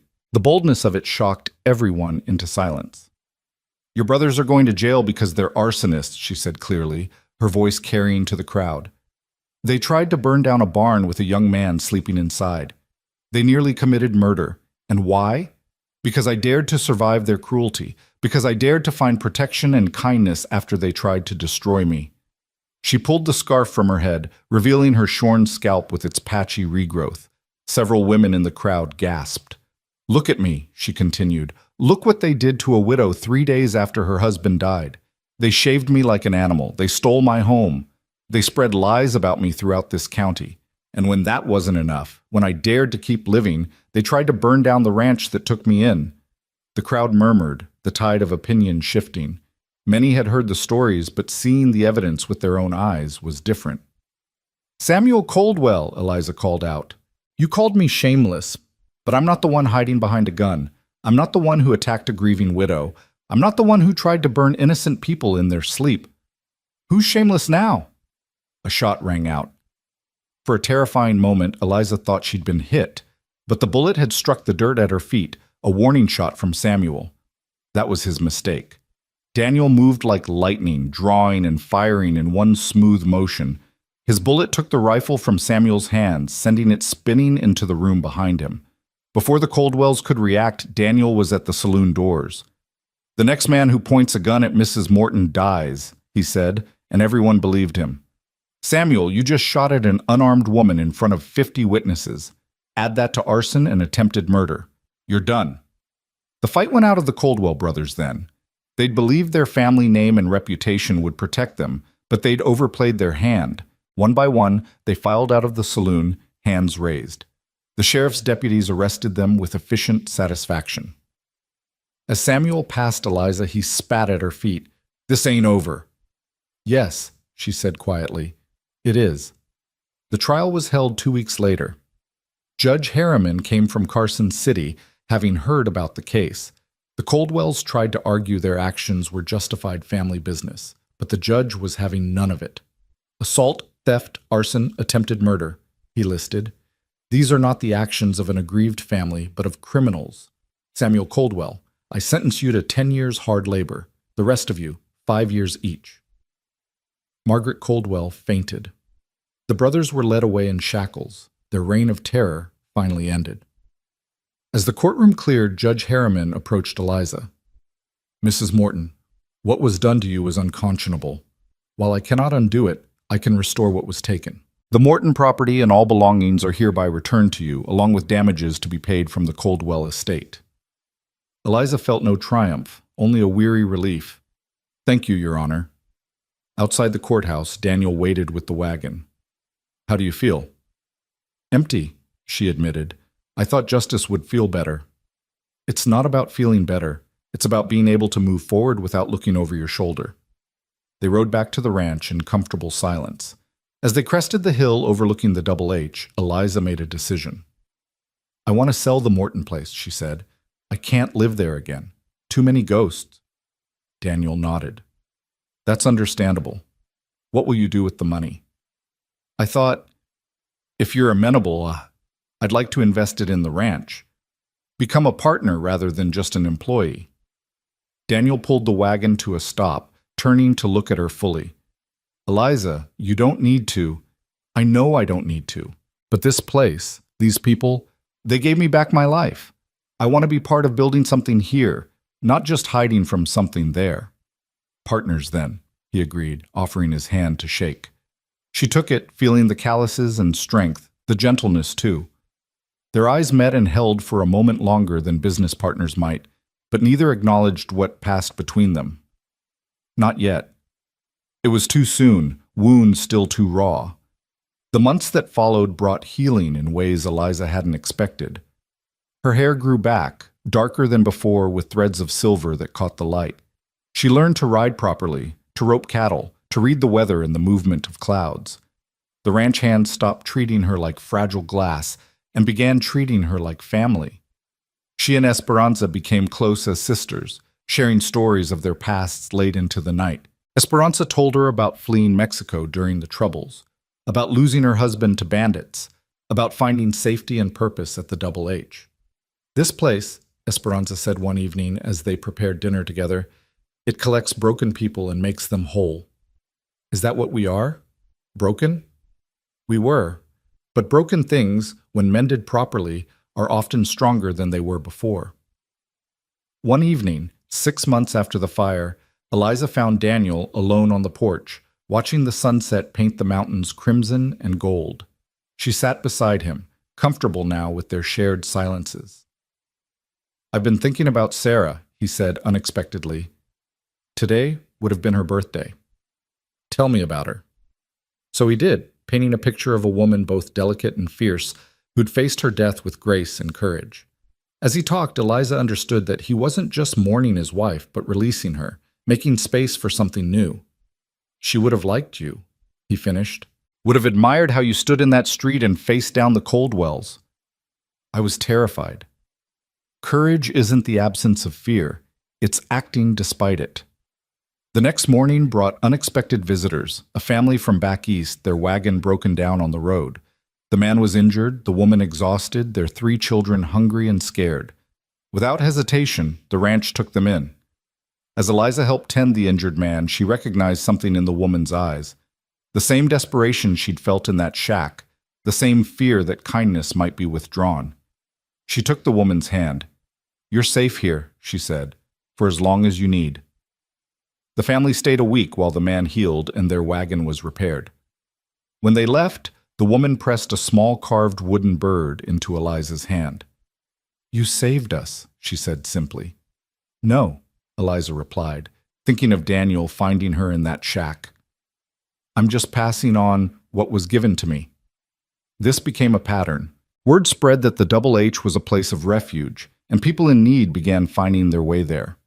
A widow with children burned out by raiders, a Chinese family fleeing persecution in California, a former slave seeking truly free territory.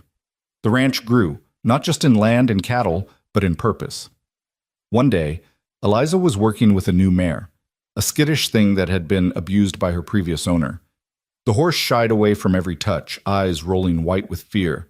Eliza spent hours just sitting near her, talking softly, offering treats without demanding anything in return. Daniel watched from the fence. "You have a gift with the broken ones." "Takes one to know one," she replied without thinking, then blushed at the admission. "We're all broken somehow," he said. "The lucky ones find places to heal." That night, a storm rolled in from the mountains, fierce and sudden. Lightning split the sky while thunder shook the house. Eliza stood at her window watching nature's violence, remembering another storm, the night Thomas had died. She'd held his hand as rain lashed the windows, felt his life slip away as thunder rolled overhead. A knock at her door interrupted her memories. Daniel stood there, looking concerned. "Just checking you're all right. I know storms can bring back—" "Come in," she interrupted, surprising them both. He entered carefully, maintaining proper distance. But when lightning flashed particularly bright and thunder crashed immediately after, she instinctively moved closer to him.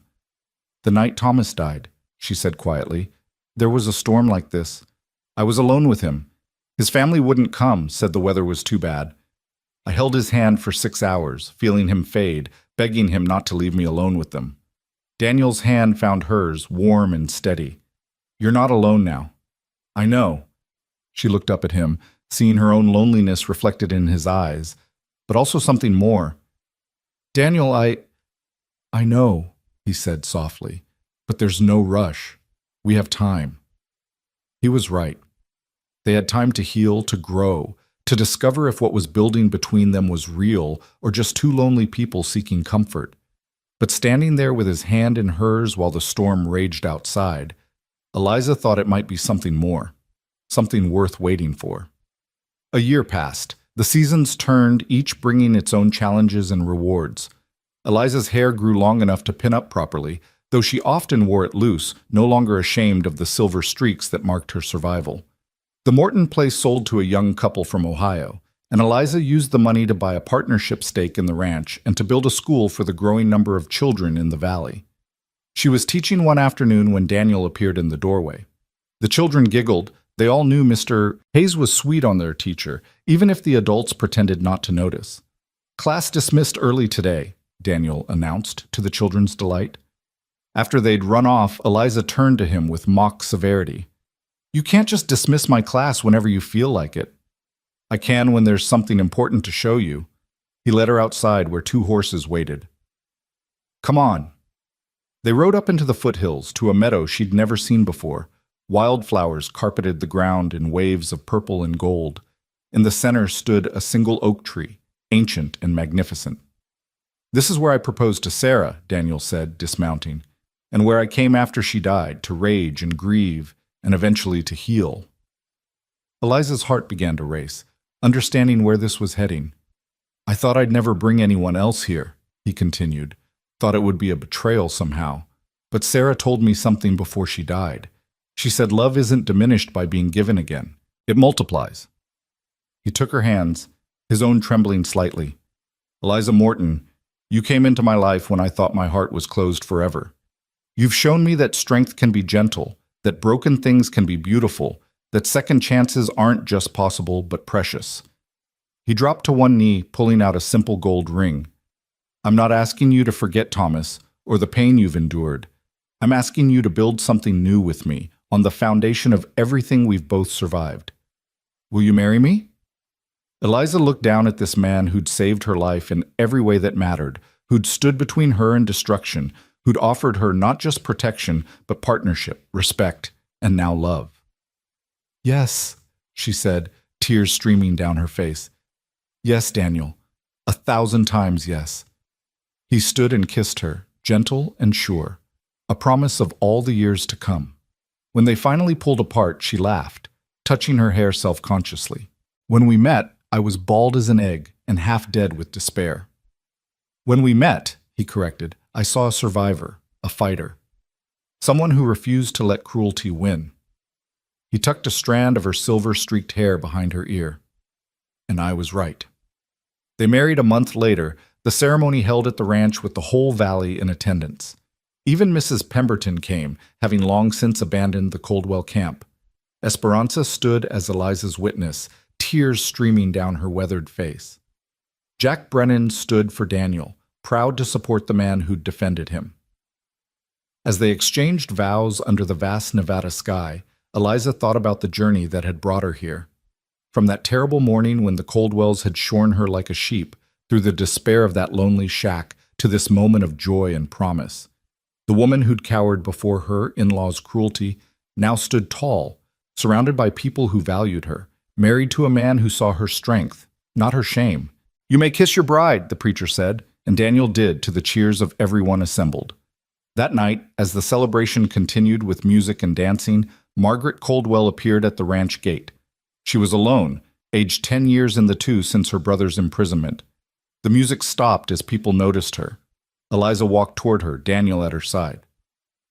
"Margaret, I came to—" The woman struggled with words that clearly tasted bitter. "I came to apologize, not for their sake. They made their choices. But for mine. What I did to you was wrong, cruel, unchristian." Eliza studied her former tormentor, seeing not the powerful matriarch who terrorized her, but a broken woman facing her own shame. "I forgive you," Eliza said simply. "Not for you, but for me. Carrying hatred is too heavy a burden." Margaret nodded, tears falling silently, then turned and walked away. She would leave the county soon after, unable to bear the weight of her family's disgrace. As the celebration resumed, Daniel pulled Eliza aside. "That was generous of you." "Generosity is something I learned from you," she replied. "From this place. From everyone who chose to see me as more than what was done to me." They danced then, under stars that seemed to shine with approval. The other couples joined them, Esperanza with Miguel, who'd been quietly courting her for months, Jack Brennan with his new bride from town, the ranch hands with local girls who'd come for the celebration. Old Tom, slightly drunk and wholly sentimental, raised his glass in a toast. To second chances and the courage to take them. Everyone cheered and drank, but Eliza barely heard them. She was lost in Daniel's eyes, in the solid warmth of his arms around her, in the miracle of being loved after believing she was unlovable. Later, much later, as they stood on the porch of what was now their home, Daniel said, "I have a wedding gift for you." He handed her a deed. She read it by lamplight, gasping when she understood. "Daniel, this is half ownership of the entire ranch.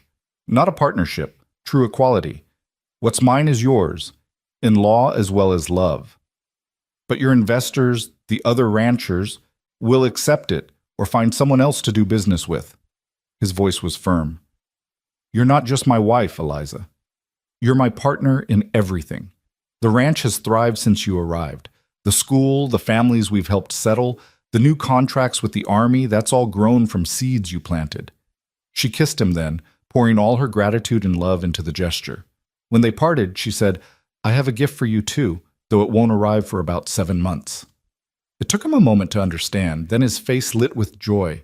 "Truly?" "Truly." Esperanza confirmed it yesterday. He swept her into his arms, spinning her around as she laughed. "A child. Our child. After all those years with Thomas when it never happened, I thought I couldn't. But Esperanza says sometimes the body waits for the right moment, the right person." They went inside, to their room, to their bed, to begin this new chapter of their intertwined lives. Outside, the celebration continued, but for Eliza and Daniel, the rest of the world had faded away. In the months that followed, Eliza's pregnancy progressed smoothly. The ranch thrived under their joint management, becoming known throughout Nevada as a place of opportunity and second chances. The school grew, adding a second teacher. The families they'd helped settle formed a tight-knit community, supporting each other through hardships and celebrating successes together. When labor came, it was long and difficult. Daniel paced the hallway like a caged mountain cat, while Esperanza and the midwife tended to Eliza. Her screams tore at him, each one a reminder of how Sarah had suffered at the end, though from different causes. But then, as dawn broke over the mountains, a different cry filled the air, the strong, healthy wail of a newborn. Daniel was allowed in to find Eliza exhausted but radiant, holding a small bundle. "Your son," she said, offering the baby to him. Daniel took the child with infinite care, marveling at the tiny fingers, the shock of dark hair, the unfocused eyes that would soon learn to see the world. What shall we name him? Eliza had thought about this. Thomas Daniel Hayes, for the past that shaped us and the future we're building. Perfect, Daniel agreed, though privately he thought the boy would probably go by Tom or Danny to avoid confusion. As she watched her husband hold their son, Eliza reflected on the strange paths life took. 2 years ago she'd been shaved and shamed, cast out with nothing but despair for company. Now she was wife, mother, partner in a thriving ranch, pillar of a growing community. The Coldwells had tried to destroy her, to reduce her to nothing. Instead, their cruelty had led her to this, to love, to purpose, to a life richer than anything she'd dreamed. "What are you thinking?" Daniel asked, sitting beside her on the bed, still cradling their son. "I'm thinking about the woman you found in that shack, wondering what she'd say if she could see this. She'd say she was stronger than she knew, that she deserved every bit of happiness she found." "No," Eliza corrected softly. "She'd say thank you for seeing something in her worth saving." "You saved yourself," Daniel insisted. "I just offered a hand up." Their son made a small sound, not quite a cry, more an announcement of presence. They both looked down at him, this tiny person who would grow up knowing only that his mother was strong, his father was kind, and that second chances were always possible. Years later, when young Thomas asked about the silver streaks in his mother's hair, she would tell him they were marks of honor, earned through surviving something that should have broken her. When he asked about the burn scars on the old barn's foundation, his father would tell him about the night evil came calling and good people stood against it. But those stories were for the future. Now, in this moment, Eliza simply held her family close and marveled at the journey that had brought her here. The rancher had indeed said she was coming with him that day at the shack, and she had. But what she'd really been moving toward was this love, this life, this proof that shame could be transformed into strength, that cruelty could be answered with kindness, and that sometimes, just sometimes, broken people could build something beautiful from their pieces. The sun rose fully, bathing the room in golden light. Somewhere in the distance, cattle lowed and ranch hands called to each other, beginning another day's work. The Double H Ranch was waking up, strong and prosperous, a testament to what could be built when people chose compassion over cruelty, courage over fear. Eliza closed her eyes, feeling Daniel's solid presence beside her, their son's warm weight in her arms. She'd been coming with him since that first day, but only now did she understand that the destination had never been a place. It had been this feeling of being wholly, completely, finally home. The years that followed young Thomas's birth brought both prosperity and challenge to the Double H Ranch. The child grew strong and curious, toddling after his father through the barns and climbing into his mother's lap during her evening lessons at the school. His presence seemed to complete something in the ranch's spirit, as if the land itself had been waiting for this next generation. But peace, Eliza had learned, was often temporary in the Nevada territory. It started with small things. Cattle found dead at the far edges of their property, shot clean through. Fences cut in the night. Water sources fouled with dead animals. Daniel increased patrols, but whoever was doing it knew the land well, striking and vanishing like smoke. Then came the letter. Eliza found it nailed to their front door one morning, the paper yellowed and the handwriting familiar enough to make her blood run cold. She read it twice before carrying it to Daniel, who was working with Miguel on breaking a new horse. "It's from Samuel," she said quietly, handing him the paper. Daniel read aloud. "Did you think prison walls could hold a Coldwell forever? Did you think your whore's testimony could keep me caged? I'm coming for what's mine, the land, the reputation, the justice you stole. And this time I'll take everything you love before I take you." Miguel swore in Spanish. "When did he get out?" "His sentence was 10 years, Daniel calculated. It's only been 3. "Early release," Sheriff Dawson confirmed when they rode to town that afternoon. "Good behavior, overcrowding, and a judge who owed the Coldwell family old favors. Samuel got out 2 weeks ago. His brothers are still inside, but Samuel's free." "And the law?" Daniel asked. "Can't do anything until he actually commits a crime. Threats and a letter aren't enough, especially when we can't prove he wrote it." Eliza felt the old fear creeping back, the sensation of being hunted. But this time it was different. This time she had something to lose beyond her own life. She had Thomas, barely 3 years old, innocent and vulnerable. She had Daniel, the ranch, the community they'd built. "We'll be ready," Daniel said firmly. "Let him come." But Samuel Coldwell had learned from his previous failures. He didn't come charging in with guns blazing. Instead, he began a campaign of psychological warfare that tested everyone's nerves. Ranch hands quit without explanation, only for Eliza to learn later that they'd been threatened or bribed. Supplies ordered from town mysteriously failed to arrive. Rumors began circulating that the Double H was failing, that Daniel had overextended his credit, that the ranch would be up for sale soon. "He's trying to isolate us," Daniel said one evening as they reviewed their dwindling resources. "Make us weak before he strikes." "It's working," Eliza admitted, looking at their ledgers. "We've lost 3 contracts this month. People are afraid to do business with us." Young Thomas played at their feet, building towers with wooden blocks, blissfully unaware of the danger circling their family. Eliza watched him, her heart aching with fierce protective love. "Maybe I should leave," she said suddenly. "Take Thomas and go to California. It's me Samuel wants. If I'm gone—" "Don't." Daniel's voice was sharp. "Don't even think it. We don't run. We don't abandon what we've built." "But Thomas will grow up knowing his parents stood against evil and won." He pulled her close. "Samuel Coldwell doesn't get to drive you away again. Never again." The first direct attack came a week later. Eliza was at the schoolhouse teaching the morning lessons when she heard the children scream. She ran outside to find Samuel Coldwell sitting on his horse in the schoolyard, just watching. He'd changed in prison, grown thinner and harder, his eyes holding a cold madness that hadn't been there before. "Hello, Eliza," he said conversationally, as if they were old friends meeting by chance. "You're looking well. Prison food must agree with you less than marriage to a rich man agrees with you." "Get off this property," she said, moving to put herself between him and the children. "Public property, isn't it? The school belongs to the town." He smiled, the expression never reaching his eyes. "Heard you have a son now, little Thomas, named after my brother. How touching."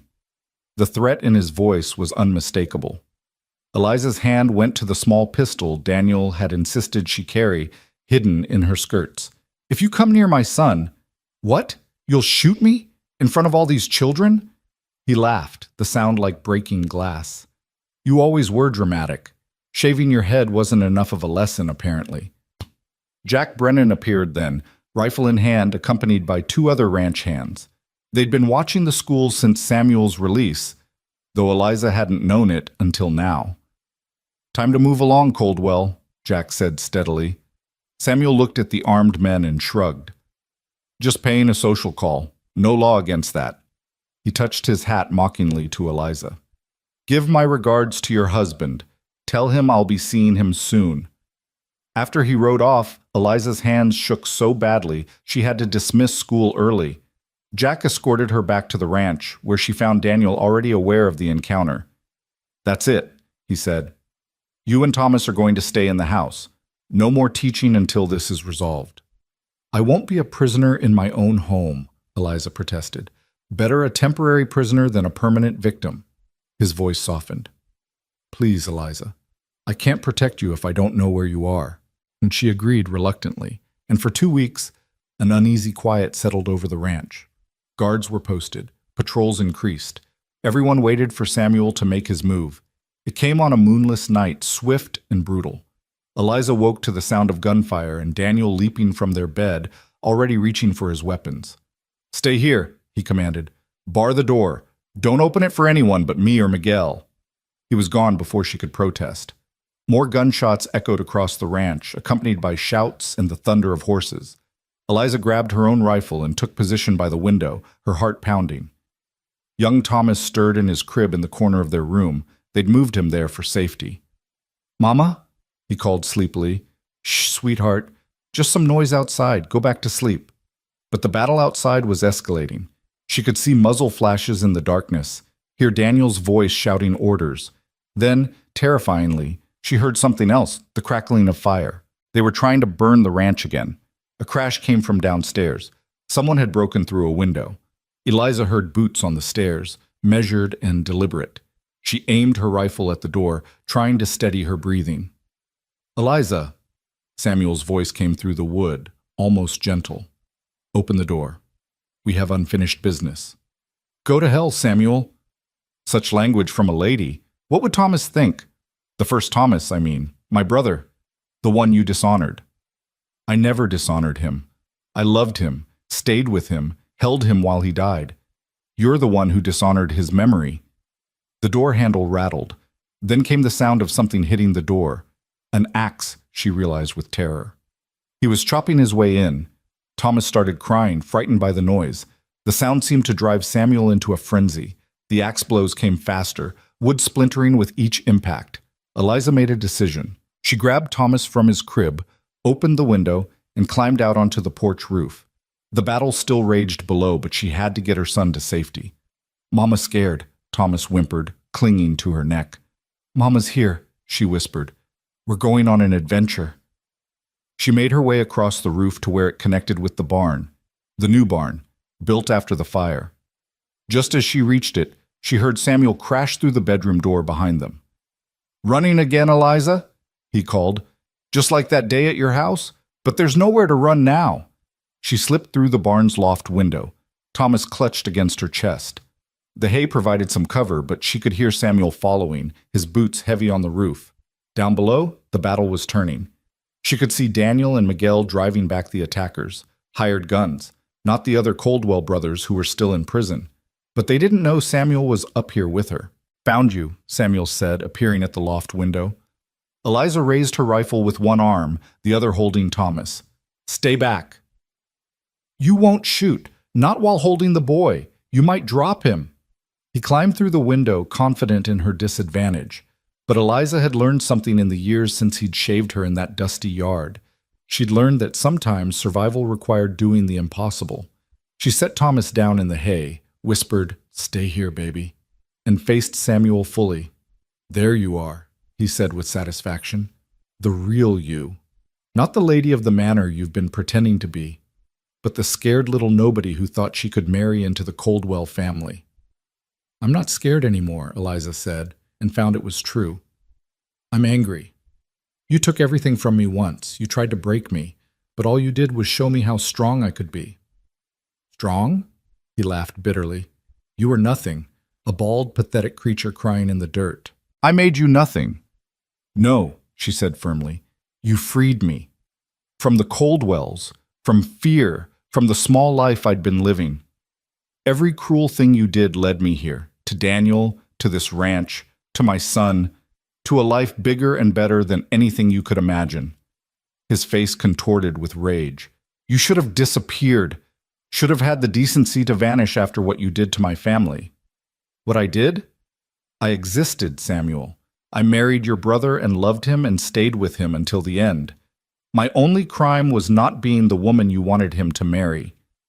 Samuel pulled out a knife, the blade gleaming even in the dim light. "Doesn't matter now. You're going to disappear tonight, one way or another, but first, I think you need another lesson in humility. Maybe I'll start with that pretty hair that's grown back." He lunged at her, faster than she expected. She fired the rifle, but he knocked it aside, the bullet going wild. They grappled, Eliza fighting with desperate strength. The knife slashed close to her face, catching her shoulder instead, sending hot pain down her arm. Thomas screamed from his hiding spot in the hay. The sound distracted Samuel for just a moment, but it was enough. Eliza grabbed a pitchfork leaning against the wall and swung it with all her might. The handle caught Samuel across the temple, sending him staggering backward toward the loft's open edge. He teetered there for a moment, arms windmilling, hatred and surprise warring in his eyes. Then he fell, crashing to the barn floor 20 feet below with a sound that made Eliza's stomach turn. "Eliza!" Daniel's voice came from below, followed by his boots on the ladder. He emerged into the loft to find her standing there, blood seeping from her shoulder, pitchfork still in her hands. Thomas ran to his father, crying, "Papa, bad man, bad man!" Daniel scooped up his son with one arm and pulled Eliza close with the other. "Are you hurt?" "Just my shoulder. Samuel, I know. I saw him fall, kissed her forehead. It's over. It's finally over. They climbed down to find Samuel Coldwell unconscious but breathing, his leg bent at an unnatural angle. Sheriff Dawson, who'd arrived with reinforcements, looked down at him with disgust. He'll live to stand trial, the sheriff said. This time, no early release. Attempted murder, breaking and entering, assault. He'll be lucky if he ever sees freedom again. As the doctor tended to Eliza's shoulder, she watched them load Samuel into a wagon. He'd regained consciousness and caught her eye. She expected to see hatred there, but instead found something else. Defeat, complete and final. You won, he said weakly. No, she replied. I survived. There's a difference. The trials that followed were swift. Samuel's hired guns testified against him in exchange for lighter sentences.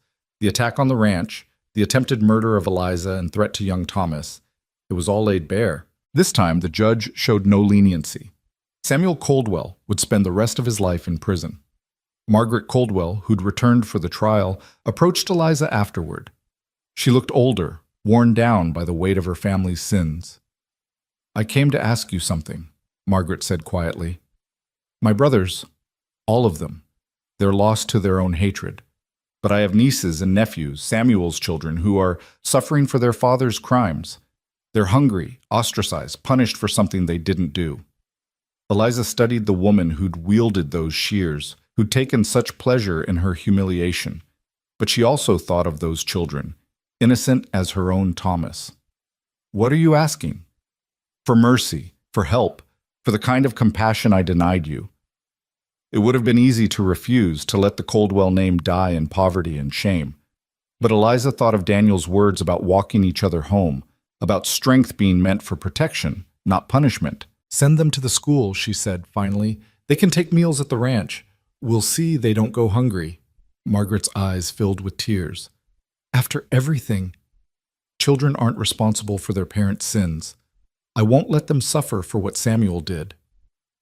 Word of this mercy spread through the county, cementing Eliza's reputation not as the shamed widow the Coldwells had tried to create, but as a woman of uncommon grace and strength. The ranch prospered in the years that followed. Young Thomas grew tall and strong, with his father's steady nature and his mother's compassion. More children followed, Sarah, named for Daniel's first wife, and James, who had Eliza's auburn hair and stubborn streak. The school expanded into a proper academy, drawing students from 3 counties. The community around the Double H grew into a small town, with Eliza serving as its unofficial matriarch, the woman everyone turned to in times of trouble. On the 5th anniversary of Samuel's final attack, Daniel found Eliza standing in the barn loft where she'd made her stand. She often came here when she needed to think, to remember. Regrets? He asked, joining her at the window overlooking their land. No? She said, leaning into his warmth. Just remembering. That woman you found in the shack. Sometimes I can barely remember being her. She's still in there, Daniel said gently. That survivor. She's just not alone anymore. They stood together, watching the sun set over their empire built on second chances. The Double H had become more than just a ranch. It was a symbol of what could rise from ashes, what could grow from cruelty, what love could build when given the chance to flourish. That evening, as the family gathered for dinner, Thomas asked a question that had apparently been bothering him. Mama, why do some of your hair have silver in them? Eliza touched the streaks that had never faded, that marked her like badges of honor. They're reminders, sweetheart. Of what? She looked around the table, at Daniel, strong and steady, at Esperanza, who'd become the grandmother her children needed, at Miguel, and the hands who'd become family, at her children born from love rather than duty. They remind me that the hardest roads often lead to the most beautiful destinations. Young Thomas seemed to consider this with the seriousness children brought to important matters. Like when we got lost that time and found the meadow with all the flowers? Exactly like that, Eliza said, ruffling his hair. Later, after the children were asleep, Eliza and Daniel sat on their porch, the same porch where she'd first arrived, bald and broken, carrying nothing but despair. Now it was hung with flowering vines she'd planted, furnished with comfortable chairs they'd chosen together, filled with the quiet contentment of a life well lived. "I've been thinking," Daniel said, "about expanding further west. There's good land available, and with the railroad coming through—" "Always planning," Eliza teased. "Always building." "We both are. It's what we do. Build things that last." She thought about that, about the permanence they'd created from such temporary pain. The Coldwells had tried to destroy her, to reduce her to nothing but shame and fear. Instead, they'd inadvertently set her on a path to something greater than she'd ever imagined. "Do you think Thomas would have been happy?" she asked suddenly. "My first husband. Do you think he'd be happy seeing what became of me?" Daniel considered carefully. "I think he'd be grateful you found happiness. From what you've told me, he loved you in his way, even if he couldn't protect you. He'd want you to have this life." "And Sarah? Would she approve of me?" "Sarah would have loved you," Daniel said with certainty. "She would have seen your strength immediately, probably would have insisted I rescue you even sooner." They fell into comfortable silence, the night sounds of the ranch surrounding them, horses nickering, night birds calling, the distant laughter of the hands in their quarters. It was a symphony of life, of community, of everything they'd built together. A rider approached on the main road moving fast.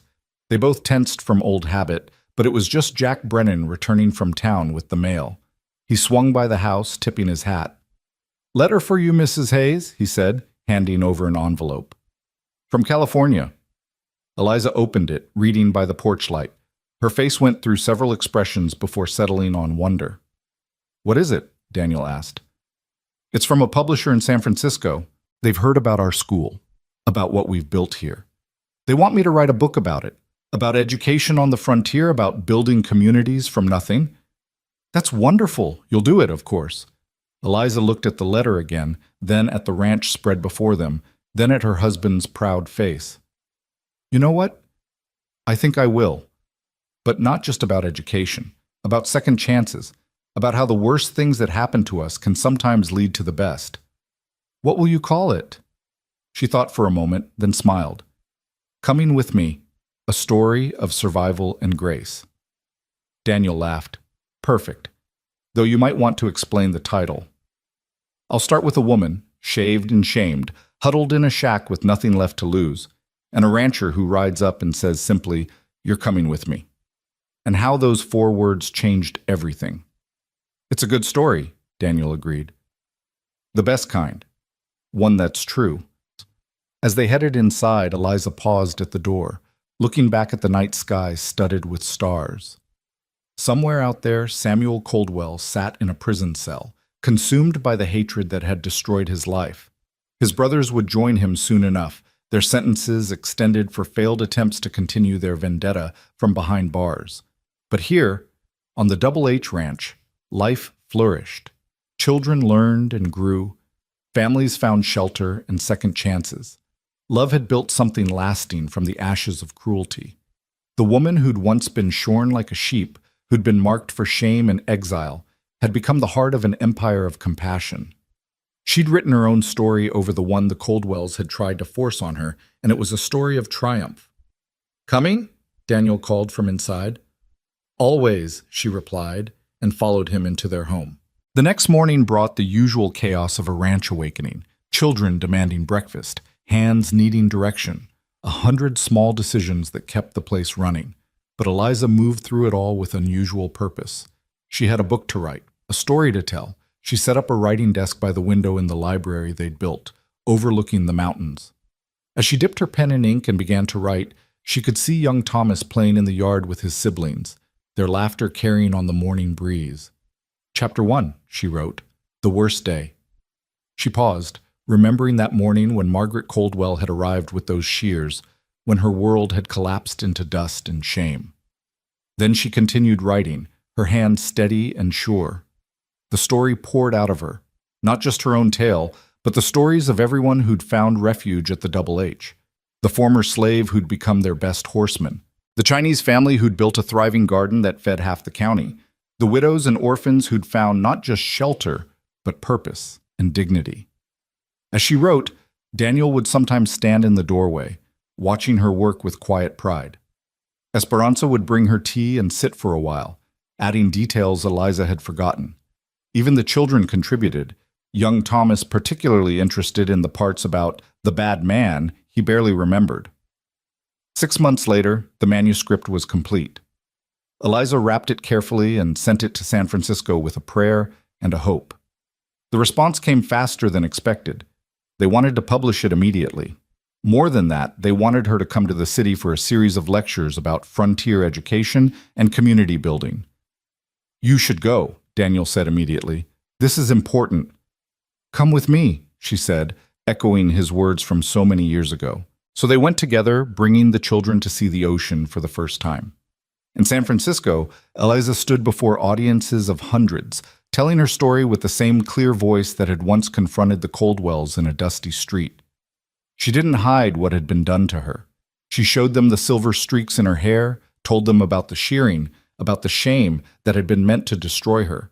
But more importantly, she told them about what came after, about Daniel's rescue, about the ranch that took in anyone who needed help, about children learning to read in a schoolhouse built from determination and donated lumber. The book was a sensation. Letters poured in from women across the country who'd faced their own Coldwells, who'd been marked for shame and told they were worthless.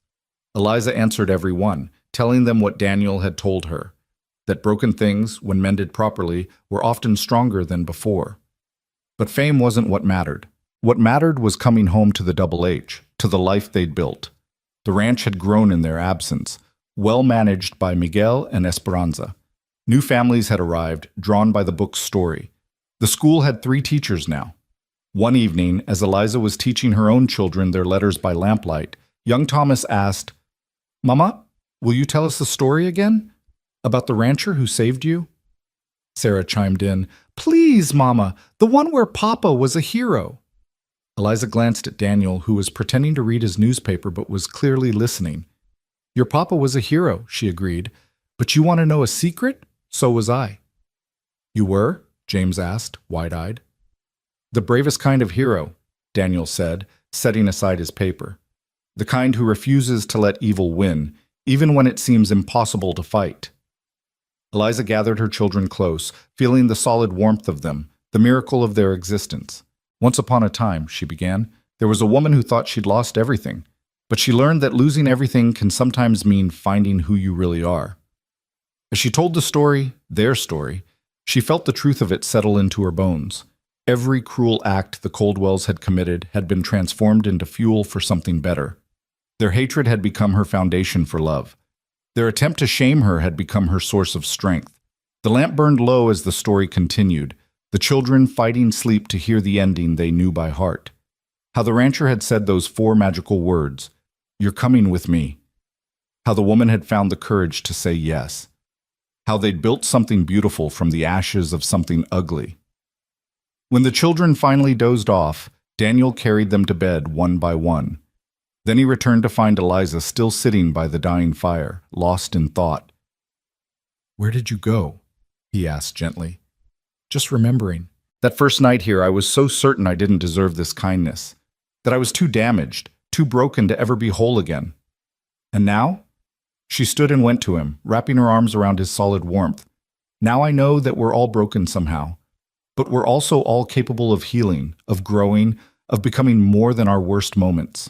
The years rolled forward like the seasons across the Nevada mountains, each one adding layers to the story that had begun with such cruelty and transformed into something magnificent. Young Thomas grew into a man who carried his mother's compassion and his father's strength, while Sarah and James brought their own gifts to the family legacy. The Double H Ranch had become more than just a successful enterprise. It had evolved into a beacon of hope for the entire territory.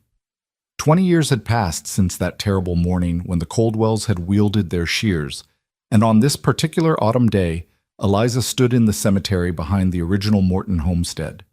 She'd bought the land back years ago, not to live there but to honor what had been.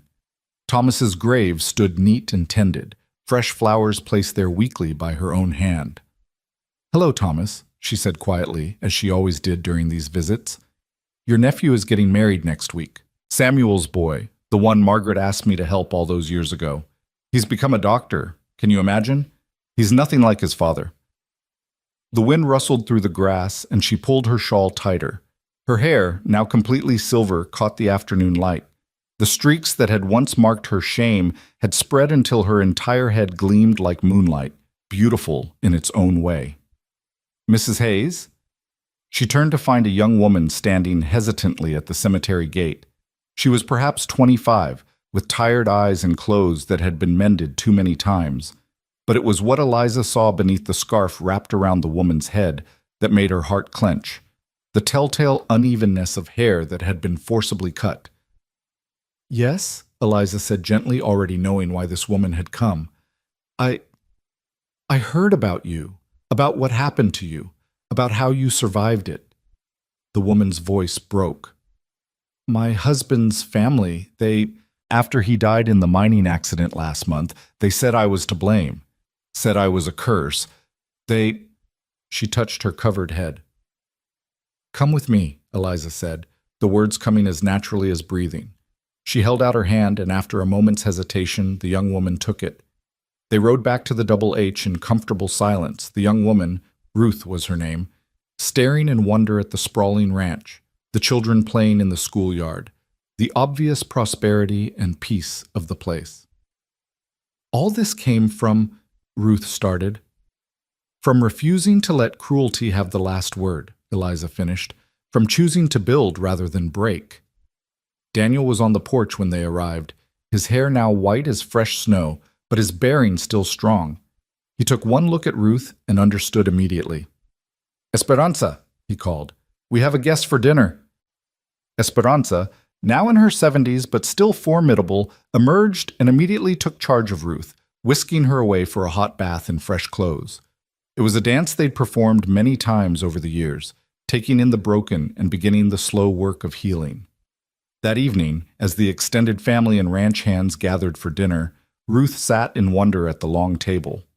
3 generations now ate together, Daniel and Eliza at the heads, their children and grandchildren filling the sides, the ranch hands and their families creating a tapestry of faces that reflected the America that was emerging in this new century.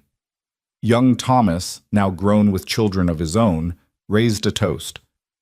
"To second chances," he said, "and to those brave enough to offer them and accept them."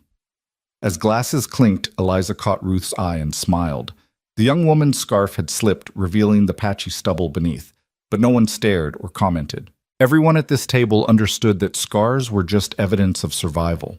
After dinner, Eliza took Ruth to the same room she'd been given all those years ago. It had been updated and refreshed, but it still held the same promise of safety and new beginnings. "How do you do it?" Ruth asked. "How do you go on when they've taken everything?" Eliza sat on the bed beside her, remembering asking the same question. You go on because stopping would mean they win. You go on because somewhere there's a life waiting for you that's bigger than the one they destroyed. And you go on because there are people who will help you, even when you can't help yourself. But the shame is what they gave you. It's not who you are. Eliza touched her own silver hair. These strands that marked my humiliation became my crown. Your scars will become your strength. I promise you that. Ruth began to cry then, great heaving sobs that shook her whole body. Eliza held her, remembering Esperanza holding her the same way, passing on the comfort that had been given to her. The next morning brought unexpected visitors. A carriage arrived bearing the territorial governor and his wife, along with several other dignitaries. They'd come for the dedication of the Eliza Hayes Academy, the expanded school that now served students from across Nevada. "Mrs. Hayes," the governor said, taking her hand, "what you've built here is remarkable, an educational institution that rivals anything in San Francisco or Denver." "Education is just part of it," Eliza replied. "We're building citizens here, teaching them that strength and kindness aren't opposites but partners." The dedication ceremony was beautiful, with hundreds gathered to celebrate. Eliza stood at the podium, looking out at the sea of faces, former students now grown with children of their own, ranch hands who'd learned to read in her evening classes, women who'd arrived broken and left whole. "When I first came to this valley," she began, her voice carrying clearly, "I had nothing but the clothes on my back and the kindness of strangers. I'd been marked for shame, told I was worthless, cast out like refuse. But I learned something important. We are not what others say we are. We are what we choose to become. In the crowd, she spotted several familiar faces. Margaret Coldwell, now in her 80s, sat in the front row. After her brother's imprisonments, she'd devoted her life to charity work, trying to atone for her family's cruelty. They'd never become friends, but they'd found a kind of peace. Jack Brennan was there with his family, his children grown and successful. He caught her eye and touched his hat brim, the same gesture of respect he'd offered that day when the Coldwells had tried to twist his kindness into something shameful. Even some of Samuel's children were present, the ones she'd helped educate despite everything their father had done. They'd grown into good people, proving that bloodlines didn't determine character. This academy, Eliza continued, stands as proof that from the worst moments can come the greatest triumphs. Every child who learns here, every woman who finds shelter here, every family that starts over here, they're all threads in a tapestry of redemption.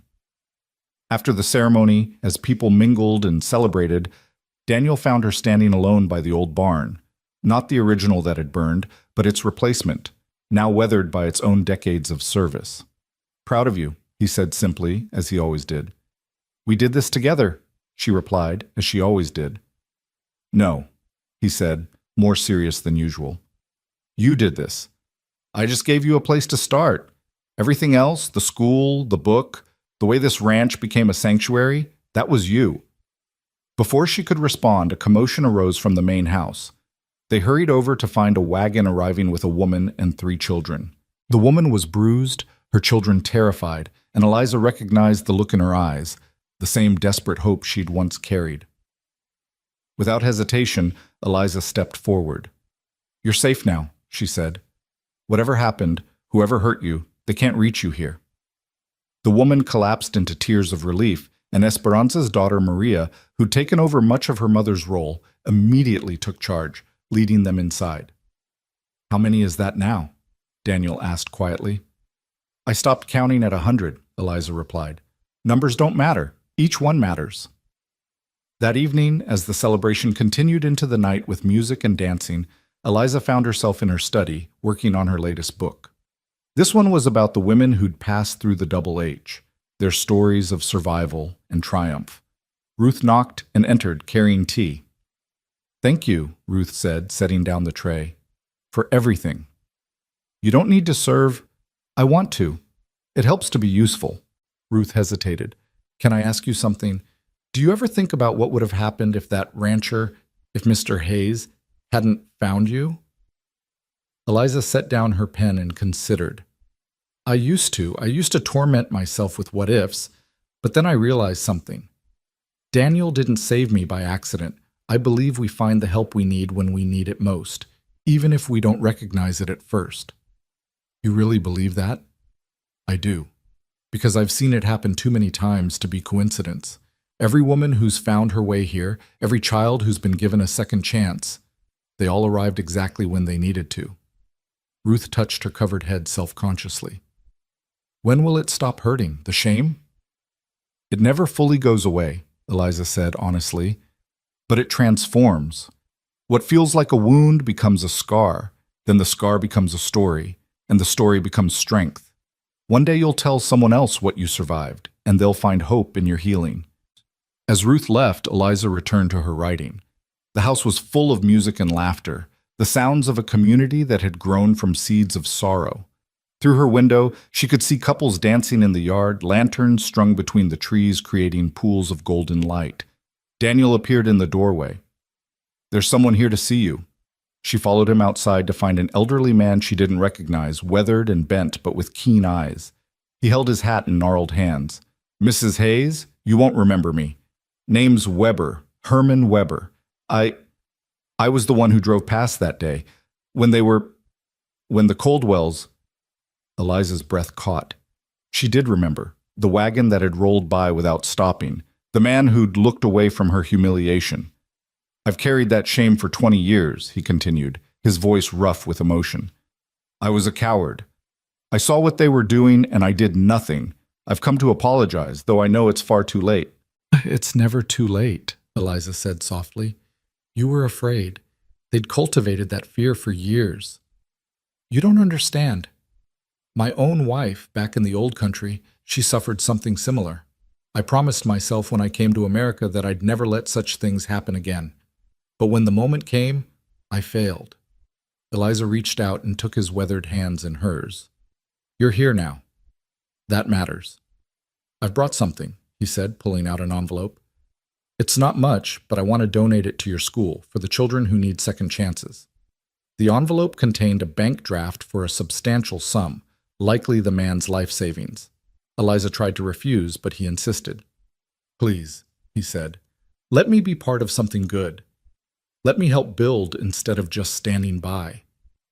After he left, Daniel found her crying on the porch. What's wrong? Nothing's wrong, she said through her tears. It's just… The ripples never stop, do they? One act of cruelty, one act of kindness, they both keep spreading, touching lives we'll never even know about.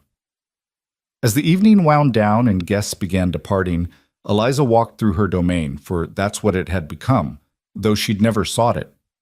The academy buildings, the dormitories for women seeking shelter, the expanded ranch operations, the library she'd built in memory of Thomas, her first husband who'd loved books even if he couldn't stand up to his family. In the children's dormitory, she found Ruth reading to some of the younger residents, her scarf forgotten, her patchy hair exposed but her voice strong and warm. The children didn't care about her appearance. They were lost in the story she was telling. And then the brave princess said, I don't need a crown of gold. My crown is made of survival, Ruth read, and Eliza recognized her own words from her first book. She moved on to the main house, where her grandchildren were pleading with Daniel for one more story before bed. He was telling them about the night of the fire, when their grandmother had stood on a roof with baby Thomas in her arms, ready to fight the world to protect him. Was Grandma scared? Little Emily asked. Probably, Daniel said. But being scared doesn't mean you're not brave. Your grandmother taught me that. Eliza climbed the stairs to their bedroom, the same room where she'd first barricaded herself against Samuel Coldwell's axe. The door had been replaced long ago, but she could still see the marks in the frame where the blade had bitten deep. She stood at the window, looking out at the empire of compassion they'd built. Lights glowed in windows across the ranch, each one representing a life touched, a family sheltered, a future made possible. Any regrets? Daniel asked, coming up behind her and wrapping his arms around her waist. How could I regret the path that led me here, she replied. Every terrible thing, every moment of despair, they were all steps toward this. Even the shearing? Especially that. They tried to mark me with shame, but instead they freed me from fear. After you've lost everything and survived, what's left to be afraid of? A knock at the door interrupted them. It was Maria, Esperanza's daughter.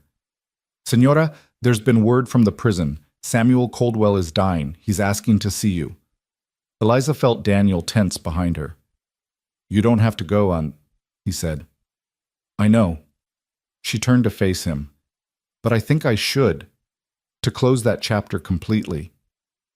The next morning, she made the journey to the state prison, a fortress of stone and iron that seemed to embody all the coldness of the world. Samuel Coldwell lay in the prison infirmary, a shadow of the man who'd terrorized her. Age and illness had worn him down to bones and bitterness. Come to gloat? He wheezed when he saw her. No, she said, sitting in the chair beside his bed. I came because you asked.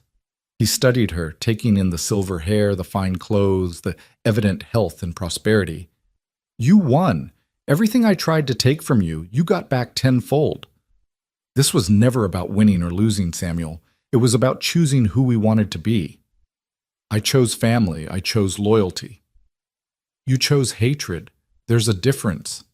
He was quiet for a long moment, his labored breathing the only sound. Then, my children, I heard you helped them, even after everything. They weren't responsible for your choices. Margaret says they're all successful. The boy's a doctor, the girl's a teacher. He laughed bitterly. They became everything I tried to prevent you from being. Children have a way of becoming themselves despite our efforts to shape them. Why? He asked suddenly, genuine confusion in his voice. Why help them? Why not let the Coldwell name die in shame? Eliza thought carefully before answering. Because shame isn't inherited. Because cruelty doesn't have to echo through generations. Because someone showed me kindness when I deserved it least, and I learned that's when kindness matters most. Samuel closed his eyes. I've hated you for 20 years. Blamed you for everything, the ranch failing, the family falling apart, ending up here. I know. Doesn't it bother you? Your hatred hurt me once. Now it just makes me sad. You've wasted your entire life on bitterness when you could have chosen differently at any point. Easy for you to say from your high horse. No, she said firmly. It wasn't easy. Choosing forgiveness over revenge, building instead of destroying, opening my heart when it wanted to close, none of it was easy. But it was worth it. Samuel opened his eyes and really looked at her for perhaps the first time. That day, with the shears, Margaret was the one who insisted on it. I just went along. You all made your choices. Do you forgive me? The question seemed to surprise him as much as her. Eliza considered. I forgive the pain you caused me, because holding on to it would only hurt me more. But forgiveness doesn't erase consequences. You're dying in prison because of choices you made. That's justice, not vengeance. He nodded slowly. The preacher says I should make peace before I go. Then make it, but make it for yourself, not for me. I found my peace long ago. As she stood to leave, he called out weakly, Eliza. She turned back. Tell my children, tell them I'm sorry for everything. Tell them yourself. Write them a letter. They deserve to hear it from you, not through me. She left him there, knowing she'd never see him again. On the ride home, she felt lighter somehow, as if a chain she hadn't known she was still carrying had finally been broken. The ranch was buzzing with activity when she returned. The autumn cattle drive was preparing to depart, and young Thomas, not so young anymore at 23, was leading it for the first time. He sat his horse like his father, tall and confident, but his eyes held his mother's compassion. How did it go, Mama? He asked, riding over to her. It's finished, she said simply. The past is truly past now. That evening, the family gathered for what had become a tradition, Sunday dinner with everyone, from the newest hired hand to the oldest resident. The table had been extended multiple times over the years, now stretching the entire length of the great room. Ruth stood to make an announcement, her hair now grown out to a short but becoming length. I've been accepted to the Teachers' College in San Francisco. Mrs. Hayes's recommendation letter made the difference. Everyone applauded, and Eliza felt the familiar warmth of seeing another life transformed. Ruth would go on to teach, probably help other women as she'd been helped, the ripples continuing ever outward. After dinner, as the sun set behind the mountains in a blaze of color, Eliza found herself surrounded by her grandchildren, all clamoring for the story. The story, the one they never tired of hearing. Tell us about when Papa found you, Emily demanded. Tell us about the bad men, her brother added. Tell us about being brave, the youngest piped up. So Eliza gathered them close and began the tale again, but this time she told it differently. This time she didn't focus on the cruelty or the shame or the fear. This time she told them about the courage of ordinary people choosing to help, about the power of kindness to transform lives, about how the worst moments could become the foundation for the best ones. You see, she said as the story wound toward its end, the rancher who said, "You're coming with me," didn't just save one person. He started something that would save hundreds. Every person who's found shelter here, every child who's learned to read in our school, every woman who's discovered she's stronger than she knew, they're all part of that moment when someone chose compassion over indifference. Will we be part of it too? Emily asked. You already are, Eliza assured her. Every time you choose kindness over cruelty, every time you help instead of hurt, every time you stand up for someone who can't stand alone, you're continuing the story. As the children were led off to bed, Daniel sat beside her in the gathering darkness. You tell it differently now, he observed. The story changes as we change, she replied. When I first told it, it was about survival. Then it became about justice. Now it's about legacy. And what legacy is that? She gestured to the ranch spread before them, lights beginning to twinkle in windows like earthbound stars. That cruelty doesn't get the last word. That shame can be transformed into strength. That one act of kindness can echo through generations. A rider approached in the darkness, a young woman leading a small group. Even in the dim light, Eliza could see the telltale signs, the haunted eyes, the protective way the women clustered together, the children clinging to their mothers' skirts. Without hesitation, Eliza rose and walked toward them. "Welcome," she called out. "You're safe here." The lead woman dismounted, tears streaming down her face. We heard this was a place where second chances begin," Eliza finished. "Yes, come inside. Esperanza will have food ready, and will find you rooms." As she led them toward the house, the woman caught her arm. "Is it true? What they say about you? That you survived something terrible and built all this?" Eliza touched her silver hair, thinking of the morning it had been shorn away, of the woman she'd been and the woman she'd become. "Yes, it's true. But I didn't build it alone. I had help. And now, so do you." The woman began to sob, relief and exhaustion overwhelming her. Eliza held her, this stranger who wasn't really a stranger at all, but another version of herself from years ago, another soul marked for shame but refusing to surrender to it. "What's your name?" Eliza asked gently. "Mary. Mary Sullivan." "Well, Mary Sullivan, you're home now, for as long as you need." As she led the group inside, Eliza caught sight of herself in the hallway mirror.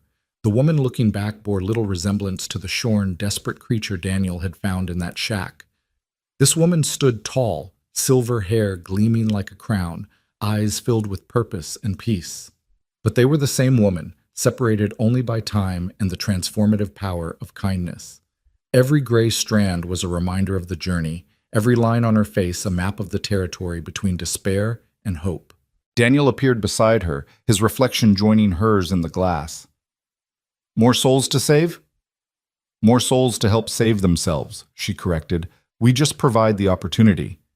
You know the county commissioners want to name the new town after you. Eliza's Grace, they're calling it." She laughed softly. "Tell them to name it Second Chance. That's what it really is." That night, as she lay in bed listening to the sounds of the ranch settling into sleep, new voices added to the familiar chorus, Eliza thought about the woman she'd been that terrible morning when the Coldwells came with their shears and their hatred. That woman had thought her life was ending. She'd been right, in a way. That life had ended. But from its ashes had risen something extraordinary, not just a new life for herself, but new lives for countless others. The moonlight streamed through the window, illuminating the silver strands of her hair spread across the pillow. Daniel reached over and wound a strand around his finger, a gesture of tenderness that still, after all these years, made her heart skip. "What are you thinking?" he asked. "I'm thinking about circles and straight lines," she said. The Coldwells thought they were drawing a straight line, from shame to exile to disappearance. But life doesn't work in straight lines. It works in circles. The shame they tried to give me became the strength I used to help others. The exile they forced on me led me to you. The disappearance they wanted became a presence larger than they could have imagined. And now Samuel is dying in prison while you're building towns. That's not victory, Daniel. It's just sad. All that energy he put into hatred, imagine what he could have built with it instead. Not everyone chooses building over breaking. No, she agreed, but enough do, enough to matter. The next morning brought news. Samuel Coldwell had died in the night. Eliza felt neither joy nor sorrow, just a quiet closing of a chapter that had been ending for years. She wrote letters to his children, letting them know she'd seen him, that he'd expressed regret, that they should remember whatever good they could find in their memories of him.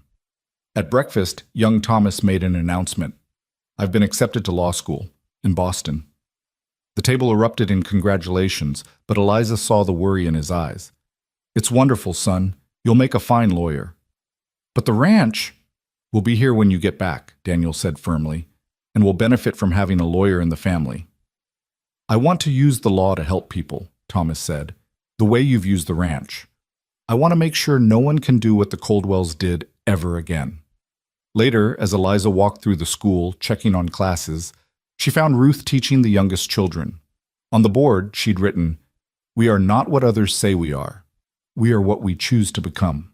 So that's from your book," Ruth said, noticing her in the doorway. "It's from life," Eliza replied. "The book just captured it."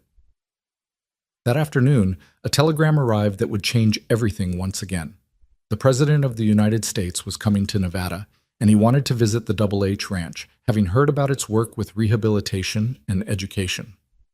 "The President," Daniel said, stunned. "Here. Should we prepare something special?" Esperanza asked. "No," Eliza said firmly. "He should see us as we are. That's what makes this place special. Not ceremony, but authenticity." 2 weeks later, the presidential train pulled into the nearest station, and a procession of carriages made its way to the ranch.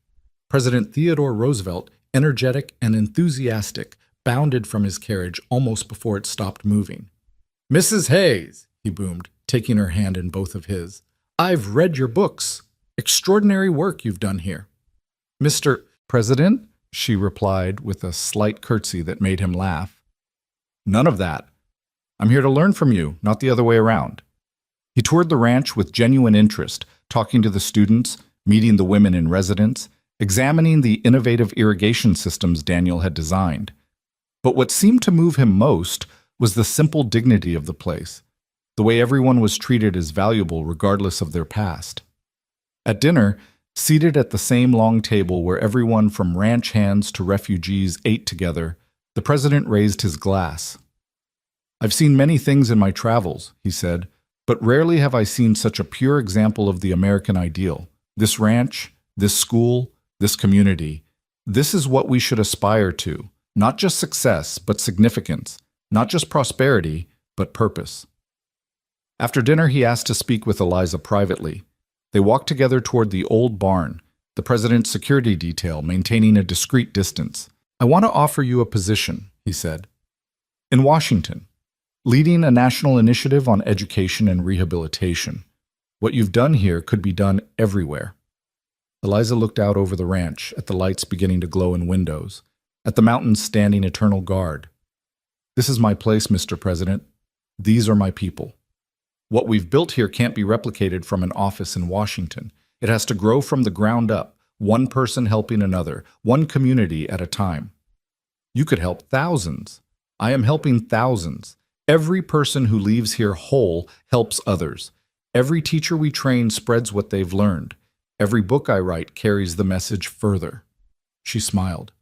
"Besides, I'm exactly where I need to be." Roosevelt nodded, understanding. "Then let me at least help from Washington. Federal funding for schools like yours. Protection for women fleeing abuse. Laws preventing what happened to you from happening to others." "That," Eliza said, "I would gratefully accept." As the president's party prepared to leave the next morning, he took both Eliza's hands in his. "You know what strikes me most about your story? It's not the cruelty you survived or even the empire you've built. It's that you didn't let bitterness poison the well. You transformed your pain into purpose." After he left, life at the ranch returned to its rhythm, though now with the promise of federal support and national recognition. Letters poured in from around the country, from women who'd read about the president's visit, asking for help, for advice, for hope. Eliza answered every one, often late into the night, her silver hair gleaming in the lamplight as she wrote. Daniel would find her there, surrounded by papers, and bring her tea, sitting with her in comfortable silence. One night, as winter approached and the first snow dusted the mountains, he asked, "Do you ever wonder what would have happened if you'd taken the president's offer?" "No," she said without hesitation. "This is where I belong. This is where that scared, shorn woman in the shack was meant to end up. Every path led here." "Even the painful ones?" "Especially those. The easy paths rarely lead anywhere worth going." A knock at the door interrupted them. Maria entered with a baby in her arms. Not her own, but a foundling left at the ranch gate with a note. "Please help. I can't." Eliza took the baby, a girl with wisps of dark hair and eyes that seemed to hold ancient wisdom. "Hello, little one," she whispered. "You're safe now." "Another soul for the ranch," Daniel said softly. "Another chance for the world to get it right," Eliza corrected. As she held the baby, she thought about all the children who'd passed through these walls, all the women who'd arrived broken and left whole, all the families that had begun again under this roof, each one a refutation of the Coldwell's cruelty, each one proof that kindness was stronger than hatred. The baby grasped her finger with surprising strength, and Eliza smiled. "You're coming with me," she whispered to the child, echoing the words that had saved her all those years ago. "You're coming with us into a future where your past doesn't define you, where shame has no power, where second chances are not just possible but promised." Outside, snow began to fall in earnest, blanketing the ranch in pristine white, covering the scars of old battles and old pain. But beneath that snow, the earth waited, patient and fertile, ready to bloom again when spring came. Just like the human heart, Eliza thought, always ready to grow again, no matter how harsh the winter. She stood carefully, still holding the baby, and walked to the window. The double H spread before her, larger than ever, lights glowing warmly against the snow. Somewhere out there, more women were struggling, more children were in need, more souls were searching for second chances. "We'll be ready for them," she said softly, knowing Daniel was listening. "However many come, however broken they are, we'll be ready." "You can't save everyone," he said gently. "No," she agreed, turning to face him, the baby peaceful in her arms. "But we can save everyone who finds their way here. And they'll save others. And on it goes, ripples in a pond that never stops spreading." As the night deepened and the snow continued to fall, Eliza Hayes stood in the home built from the ashes of her humiliation, holding a baby who would grow up knowing only love and possibility. The woman who'd been shorn like a sheep had become a shepherd. The one marked for shame had become a beacon of hope. And in the quiet of that winter night, with her husband beside her and a new life in her arms, she knew with absolute certainty that every moment of pain had been worth it for this. This life, this purpose, this proof that humans could choose to lift each other up instead of tearing each other down.